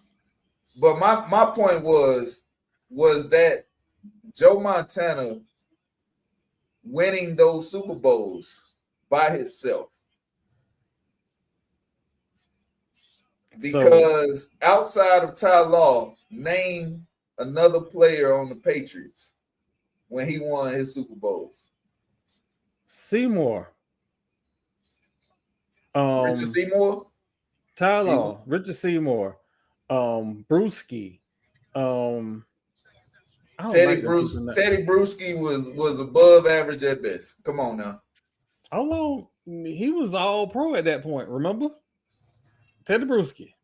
Oh my God, you finna make me go back. Trust. Why are we not talking about Troy Smith? Troy Smith, what's the dude? Troy, he played wide receiver and played corner for them at one point. Nickel corner. Troy Brown. They did work. It wasn't it wasn't just Tom Brady. He had a good defense and he had a Hall of Fame coach. Tom Brady didn't become Tom Brady until into that third Super Bowl. That's when he became Tom Brady. McCourty was later on. Yeah, Devin. That was Devin McCourty. Yeah, McCourty was gone. Yeah, he was later on. Yeah, that was towards the tail end. And but remember, the core of that squad had already been to the Super Bowl with the other quarterback. Oh my God, I can't even think his name now. But they had a core. They had a elite playoff, if not Super Bowl core. Oh, Rodney Harrison. How we forget Rodney Harrison? Rodney Harrison. How we forget Rodney? Is he in the Hall of Fame? I feel like he should be in the Hall of Fame. Okay, all right. Yeah, he got a bus. So he had a core. He had to grow up. Joe Montana's story is different because he was drafted to be the guy, but Bill Walsh kept making him fight with Steve DeBerg for some strange reason. And he would start Joe Montana. Then Joe Montana have an average performance. He'll start Steve DeBerg. Steve DeBerg played the same way. Steve DeBerg trained a lot of quarterbacks in the NFL. People just don't remember it. It's a lot of quarterbacks in the NFL that were sat behind Steve DeBerg. But that was, we would have seen Joe Montana, I believe, a lot earlier had it not been for Bill Walsh. Bill Walsh made sure, and again, it was different times back then. You could take 6 years to groom a quarterback to be the guy. So it was a different time back then. But today it's a little bit different. You know, even when at the end of Tom Brady's career, you know, they was rushing out quarterbacks within 3 years. On that third year, we need to know what you is. And Tom Brady said he was setting them up for failure too. So if he ever said anything I agree with is that. Yeah. I mean, I wouldn't say they were setting them up for failure. I think it was the mindset of how long can Tom Brady do this? And nobody, I'm telling you, not one soul saw this man after his first Super Bowl and said, yeah, he'll be playing 22 years from now. No, not nobody Tom saw Brady that. up for failure. TP, how they throwing the younger guys out there before they're ready, setting them up for failure. Yeah, exactly. Tom Brady had a minute to sit and kind of see what was before they were like, go. And let's and I know people don't like when I say this, but when Tom Brady got with Giselle, he changed how he ate and how he worked. Like, he always worked like a football player, but he ate like he was a top model. I mean, he got in better shape because he understood longevity in the NFL meant he had to be in better shape, because we saw it after his torn ACL season. That's when he got in the gym. It was after that year, that off season, he worked his ass off and he got in great football shape. Now he was always kind of like, you know, the lanky quarterback, right? He wasn't in the best of shape. He ran a 5.9 40. The athleticism just wasn't there. And he had to get to a more healthy level if he was going to be able to stand up to these hits. And I get it that hit that Van der Bosch put on him was low. It was at the knee. That could have happened to anybody. But if he might have had a little bit more athleticism, he might have been able to move away from that. You know, can't go back and change history. But we understand that if he wanted to play till he was 50. He had to be in better shape and he had to eat better. And Giselle definitely helped in that aspect. One of my podcast mates once said he went from I have her home by 8 to she called me daddy too. He wasn't a football player. He was a model. We know who said that. TV. I know. We know exactly who said that. Was I wrong? No. Was that a false statement? No. Nah, hey, in your other words, stop me when I'm lying. Exactly. And he went on to have a Hall of Fame career, and there will always be the comparison between Joe Montana's 4-0 and his 7-2. Right? We will always have that conversation. 7-3, actually. My bad. 7-3. And then listen, and I know a lot of people just, he went to 7 Super Bowls. There's no debate. It is a healthy debate. It really is a healthy debate. And I tell people this. But look, the same people that's going to take Joe Montana are the same people that would take Michael over LeBron. And I'm going to just leave it at that. See, now TP you just won't be starting stuff. Let me hurry him and get to this. Let me hurry him and get to this. So I'm gonna announce real quick. The Madness Basketball Podcast will be coming back. I got to get the guests locked in. I was hoping to shoot for in a couple Tuesdays, but we got to get the guests locked in first.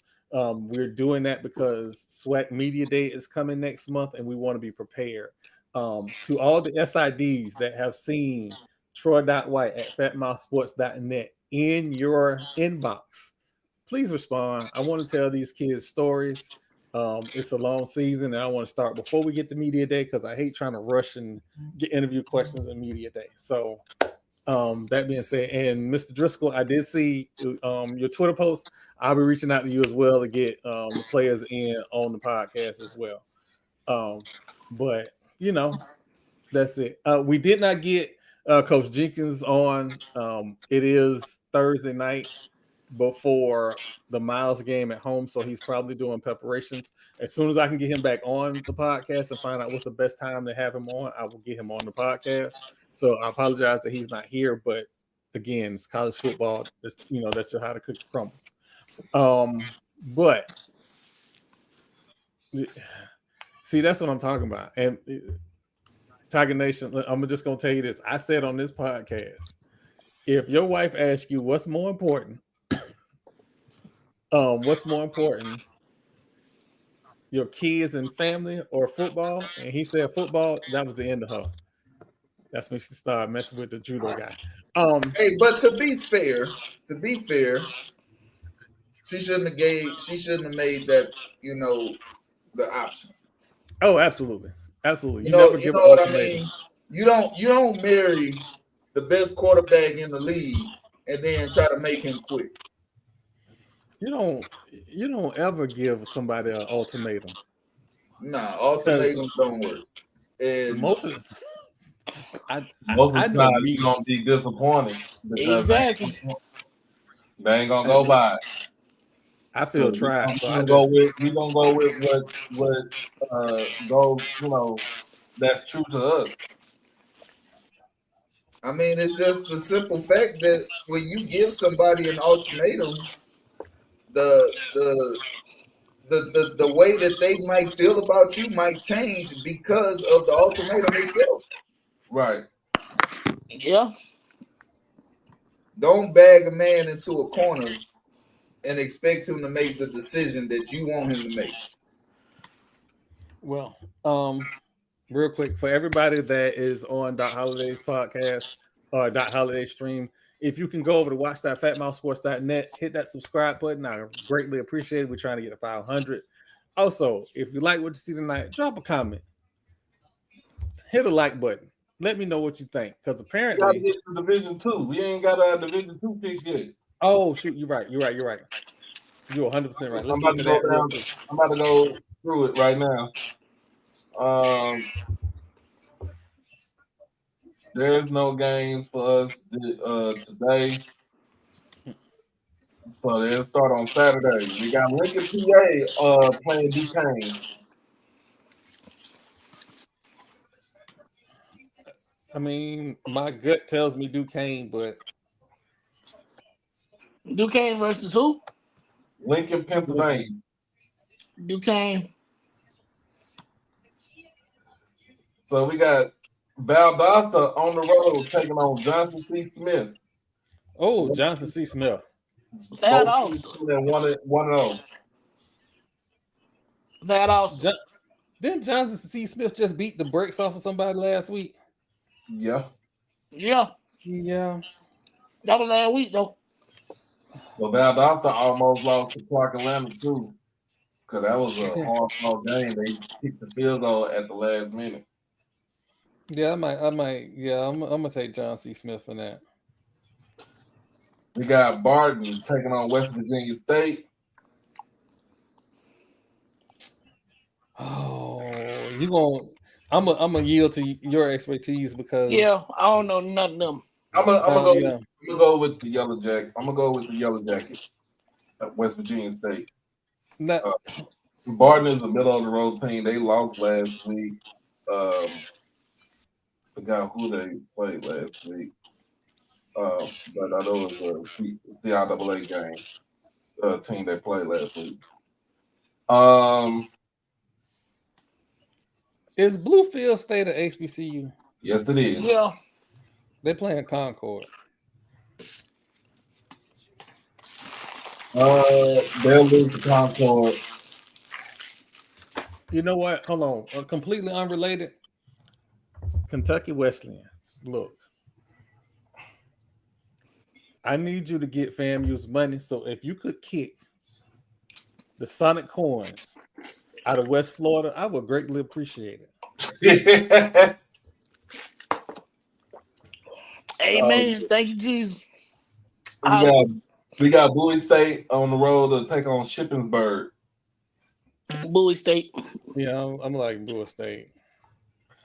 We got, let's see. I'm looking. We got Albany State on the road taking on Kentucky State. Hold on. Let me. Hey Emmett, so I'm gonna tell you this now. Next week, I'm probably gonna give my sports handicap picks next week. I had a good week last week. I think I'm gonna do a handicap next week. So hang in with us. We definitely gonna put something together. Go ahead, Doc. All right, I'm gonna go Kentucky State. They might upset Albany. If they listen, I know what I said on the ONG podcast, but until they play FAMU, I need Quinn Gray to win. Absolutely need Quinn Gray. Quinn Gray is this is his interview season. Interview season. I'm dead. Don't start that. See, this is how I'm dead. So if I get the smoke on the Monday morning coaching session, you know why. Tell him to send it to me. The website formerly known as Twitter at Kid McFly. I got you. Come on. Lord have mercy. I got time. Keep going, Doc. Sunday to Wednesday. Keep going, Doc. We work every day to get banned for some reason. What you got next, Doc? Oh no, we always gonna get banned. That is not nothing that we don't even.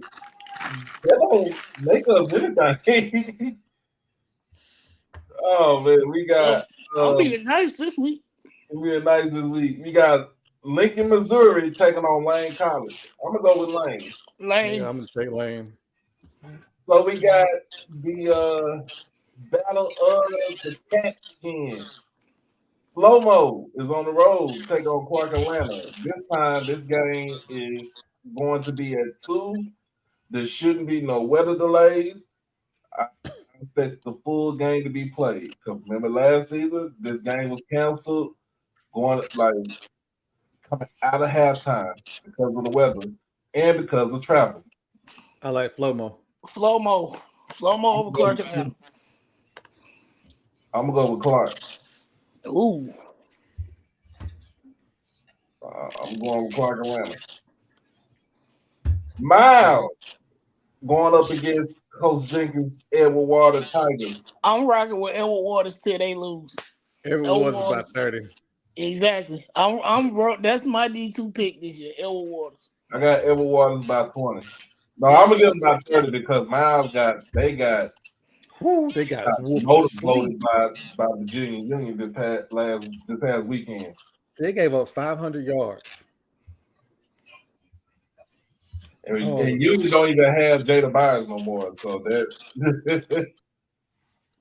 Elizabeth City is on the road to take on Hampton. This is CIAA CAA matchup. I'm gonna go with Hampton easily. Hampton, definitely Hampton. We already talked about this earlier. Battle of Big State versus Little State. Virginia State versus Norfolk State. Virginia State. I'm gonna go with Norfolk by 3. This man, Mike is in trouble if he wins just by 3. But keep going. Nah, if he win by 3, he might be okay. He might be okay. It's showing promise and there's room for growth. Now, if they get mollywopped, he is not okay. Fayetteville State is on the road taking on UNC Pembroke. Both teams coming in at 0-1. I want to say Fayetteville. I'm gonna go back with Fayetteville because strong defense. They like to run the ball. Livingstone is on the road taking on Allen University. I keep hearing good things about Allen, but I have never seen Livingstone play a game. Me I either. watched them. They are good defensively. Don Gilbert has that team. Now I know that name. I know Sean Gilbert. I know that name. You know that name, right? He's the head Yeah. football coach. So Shorter is in South Georgia taking on Savannah State.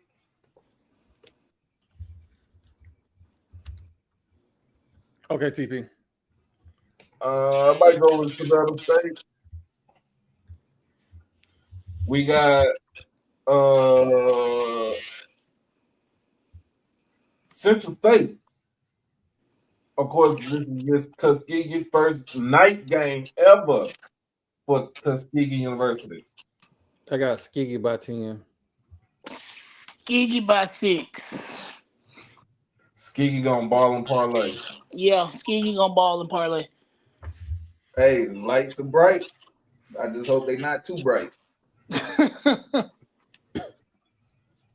all I'm gonna say. Hey. And that is it for our D2 picks right there. Hey, I know TP. I know you got to go. I'm gonna go to TP real quick because we are normally getting out of here about this time, and I normally have some announcements, but we're gonna get to TP real quick because I know it's been a rough week for him, so I want him to get everything off his chest. What you got for us, TP? It was a rough start to the football season. There's no lie. We wanted to win that game. But we haven't even started conference play, and to consider the season a wash after visiting the defending champ, I mean, I just can't accept that. And I don't think my Longhorns will either. We have a lot of work to do. I'm not mad, not yet. But y'all will hear it when I am. When I start to be mad, y'all know. And it won't be no doubt why I'm mad. Sarkeesian, you this offensive guru, I need you to take the training wheels off and open up your bag and let's put some points on the board. We got a couple cupcake teams until we go off to Florida. So this is the time that we gotta get Arch and get in rhythm. Our receivers look like they were not ready for the man press that they saw in Ohio State. That's another thing. The receivers got to get open, man. You got to help your quarterback out. All of those things, hey, we're going to be all right. But tonight is the opening night of the NFL season. My Texans play the Rams on Sunday. We down Joe Mixon. He'll be out at least 4 weeks. Might end up getting put on the PUP list and not coming back until week 9. Our run game is going to be heavily dependent on whether or not Nick Chubb can bounce back from his ACL. And the rookie Woody Marks coming in, he made plays in the preseason. We're going to need him too. Damian Pierce, he's been there for some years. He knows the offense. He knows how to fight. So we just got to go out there and compete. The Rams are a really good team. A lot of people sleeping on the Rams right now, but they still got one of the best quarterbacks in the league in Matt Stafford. And we still got to go out there and handle business. No game is given to you. So Texans, we got work to do. It's a long season, and you can't let any play dictate the rest of the season. You just got to pick your helmet back up and keep pushing. But with all that being said, thank y'all for watching the Gathering of Old Men podcast. Next week, I'm going to have a lot to say about first game for the Texans and for the rest of the opening games in the NFL. Right now, we see the Cowboys are fighting. They were told they wasn't given a snow's chance in hell, but they out here fighting tonight. And that's what you want. That's what you want to see. You want to see teams competing. These are grown men. They have pride. So that's one thing that a lot of times we fail to realize is that when we talking about these sports teams, we're talking about grown men. And me as a grown man, I understand. Pride is something that we wear on our shoulders. And you're not gonna just let people talk down on you and then you go out there and not even try. So I'm looking forward to the opening weekend of the NFL and the second week of the college football season. But thank y'all for watching. Whew. All right, y'all. So I don't, Marlo, are you with us? Are you with us?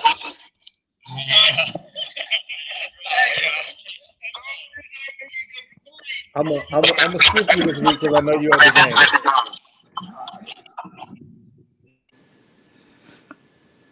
game.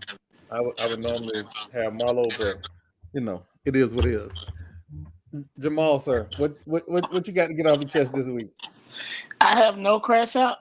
All I want to say is to everybody on the internet that argued me down that Rakia Jackson was not the most complete player in the 2004 WNBA draft. Fuck you. She was the first player in her class to 1,000 points, and that includes them white folks corn eaters, aka Lord and Savior Caitlin Clark.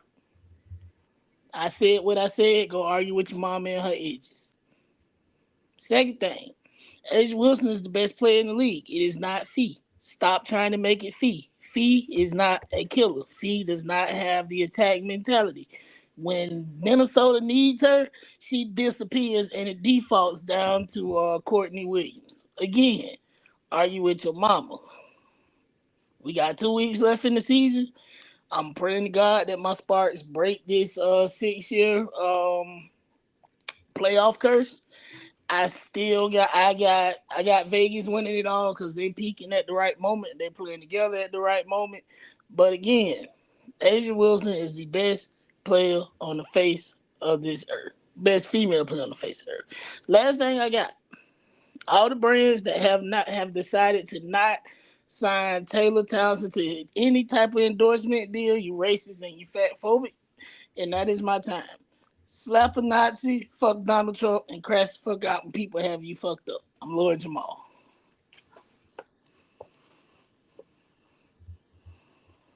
Ooh, Doc, sir, what you got on your mind other than the score of the game right now? First and foremost, I'd like to give a shout out to the best SID in the SWAC right now. That is Travis Jerome. Hey man, tell him to return my phone call. Damn. Look how that backfired. God don't like ugly. No, but got my mom a sideline pass for this on Saturday. So my mom was on the sideline with me, and she had a good time at the game on Saturday. Went to my family reunion on Saturday night. Ate good on Saturday, Sunday, and then on Monday came back to reality. So, but you know, Cowboys playing right now, putting up a good fight against Philadelphia. Fuck the Eagles.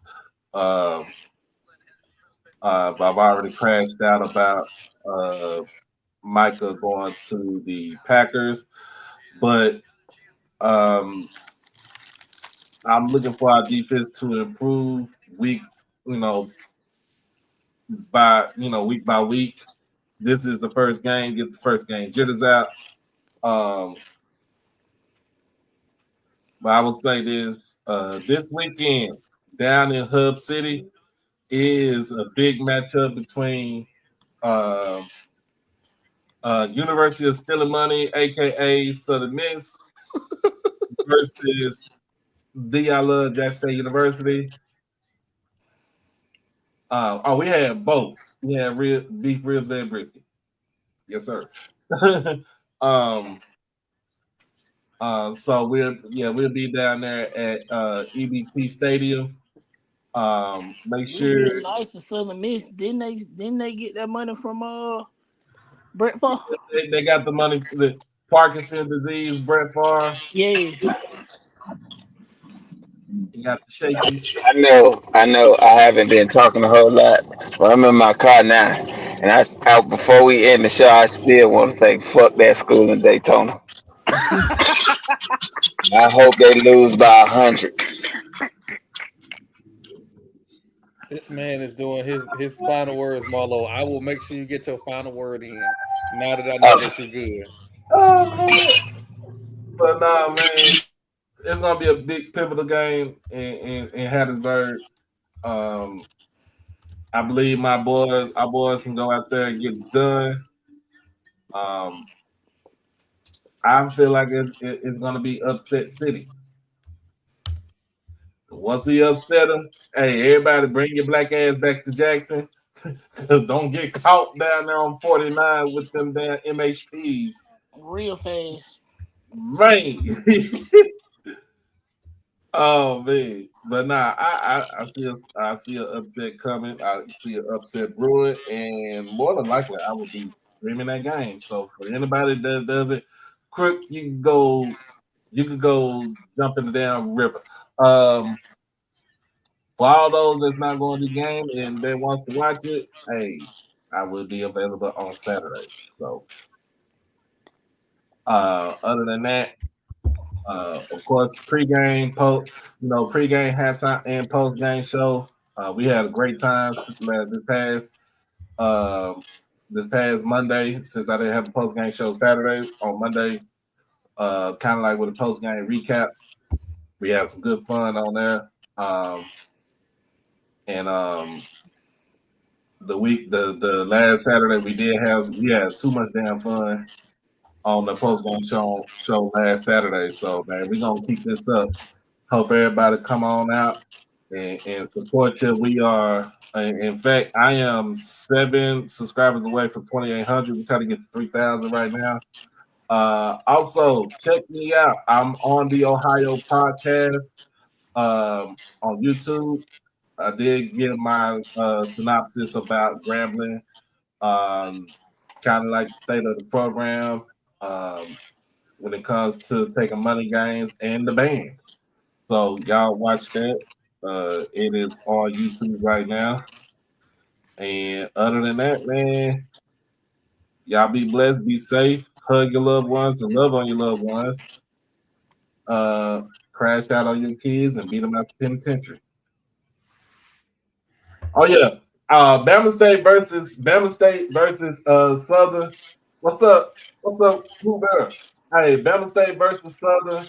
I will stream that game too. So don't even worry about that, Mr. Emmett. I got you.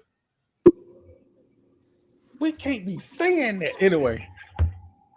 All right, y'all. You tell us something we can't say every week, and we say it anyway, Troy. I know I don't know why I keep saying this. All right, y'all. Listen. I got somebody feedback. Listen. This is a risk every week. After what transpired in Miami, it is definitely a risk. Marlo, sir, what you got for the people? Hey, people.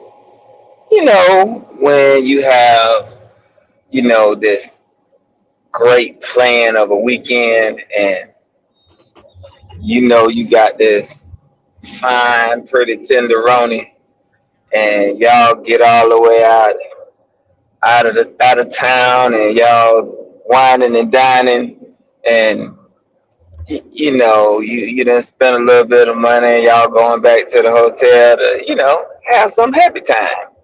And then she tell you she got a headache. That's kind of like watching that Howard and Fam game. That shit was so anticlimactic. It was like,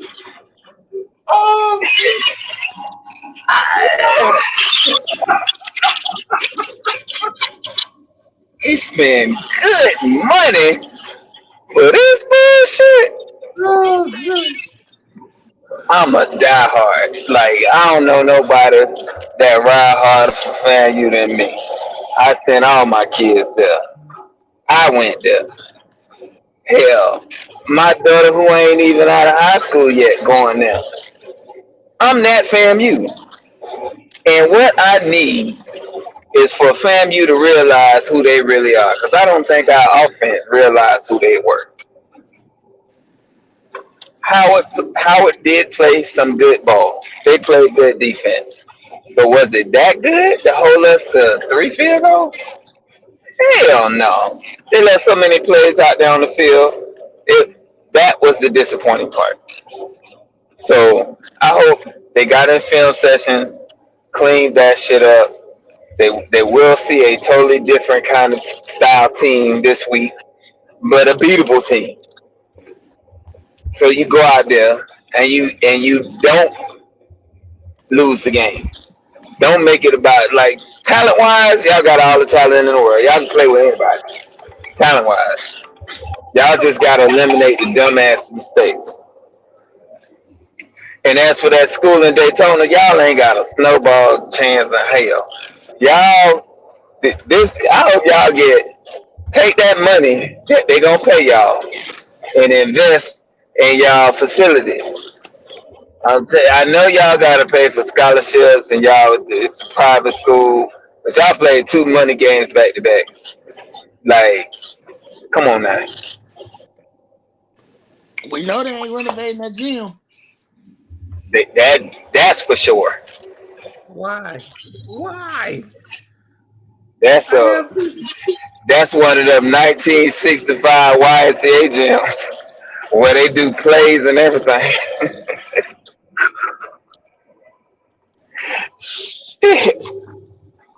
But I just want to say I do see a lot of promise. Their defense played so much better against the run than they did last year. That they took a huge step forward. So if they can just build on the little things, I think we'll be all right. That's my time. I just want to let everybody know, we love FAMU, and ain't no doubt about that. We always want to see them do better. And show some damn fight this week. Shit. They damn show better. They gonna have to show somewhere else. wow. I again before I start, I just would like to point out that we are very thankful for Bethune-Cookman for allowing us to come in their facilities and cover the games. Again, Yeah, that. these are Yeah, editorial comments. These yeah. views do not necessarily reflect the views of FAMU Sports Network. They reflect the views of Marlo. And Lord Jamal. Lord have mercy. But I'm the bad guy. I'm the bad guy. I'm the bad guy. Don't start that. No. You be coming in at the most inopportune times, bro. He do. That's the reason why you the bad guy. At this point, y'all expect me to say something wrong. Show that guy that kicked the cane from old people. That guy that he see an old lady walking down the street. He speed up. I'm Oh just saying. man. Emmett, I want to put that up, but I can't feed red meat to this staff, so I'm gonna let that cut pass. Again, first before I start, I want to thank everybody in the SWAC, everybody at Florida A&M, Driscoll, SID Driscoll, the Orange Bowl. I would like to thank everybody for allowing us to cover the Orange Blossom Classic and allowing us to cover SWAC football. Shout out to Howard's SID and Howard's assistant SID. We'll be getting Coach Scott on the show at some point. We just got to work out the logistics. That being said, this is not Troy, the media person, part of this show. If you are expecting Troy, the media guy, for the next 45 seconds, you might want to log out now. We good? We good. Okay. 6 weeks. I said nose by 10, and everybody ridiculed me. Everybody told me I was crazy. All the Alabama people had something to say, but ain't none of the Alabama podcasters want a better eyebrow. I got 2 eyebrows right here. Ain't nobody want to bet. Wonder why they ain't want to bet? Because they were scared. I ain't scared. I done told y'all I bet an eyebrow last year. I lost an eyebrow. It ain't nothing. It ain't nothing. See, some people.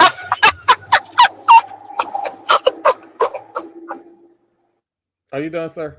Anyway, it ain't nothing. But look where we at now. Look where we were, was unranked. Florida State was unranked. Unranked. And all I kept hearing from the surfing elephants was Alabama this, Alabama that, Alabama. Did you call them the surfing elephants, bro? They say roll tide and their mascot is an elephant. That means they surf. I'm done. But apparently, at Doak Campbell Stadium on Bobby Bowden Field, surfing elephants drowned. And then the Gus bus ran them over. And again, I'm sorry, I didn't understand y'all hatred for Gus. I didn't know. Y'all really hate Gus Malzahn. But it was a beautiful weekend. It was a beautiful weekend, and it was a disturbing weekend because I was in that press box about to lose my mind. Because in one section, I'm watching Wide Open and see was not get hit. And on the other screen, I'm watching Florida State.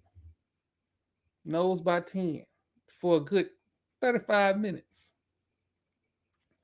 Put a whooping on what was a top 5 team in the nation. Now all of a sudden they're coaching trouble.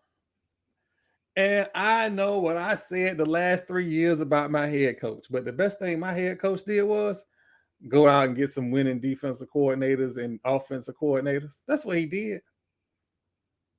That's what he did. And we are better for it. Now, for all those people that, oh, Alabama they don't have no NIL budget. Now, I don't want to hear that shit. I don't want to hear none of that. AJ McCarron, you could have bet an eyebrow. You could have bet an eyebrow, but you ain't want to do it. Last year, I told Paul Feinbaum, bet an eyebrow. He ain't want to do it. Ain't nobody want to do it. We betting eyebrows and chest hairs for all your content creators. Your IBIS content creators, don't worry, I'll be hitting you up.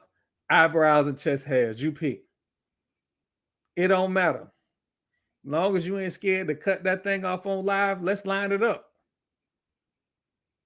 Because one way or another, somebody leaving here without an eyebrow. That being said, y'all, I want to thank everybody for coming out to the Gathering Old Men podcast. As always, lead with love. Like, subscribe, follow, comment. I love comments. And please tell me how Marlo is a good guy. Because ain't no way. And please remember, fuck that school in Daytona. That is our time, y'all. Y'all have a good Back one. to We the are out. Super Bowl. Oh, wow.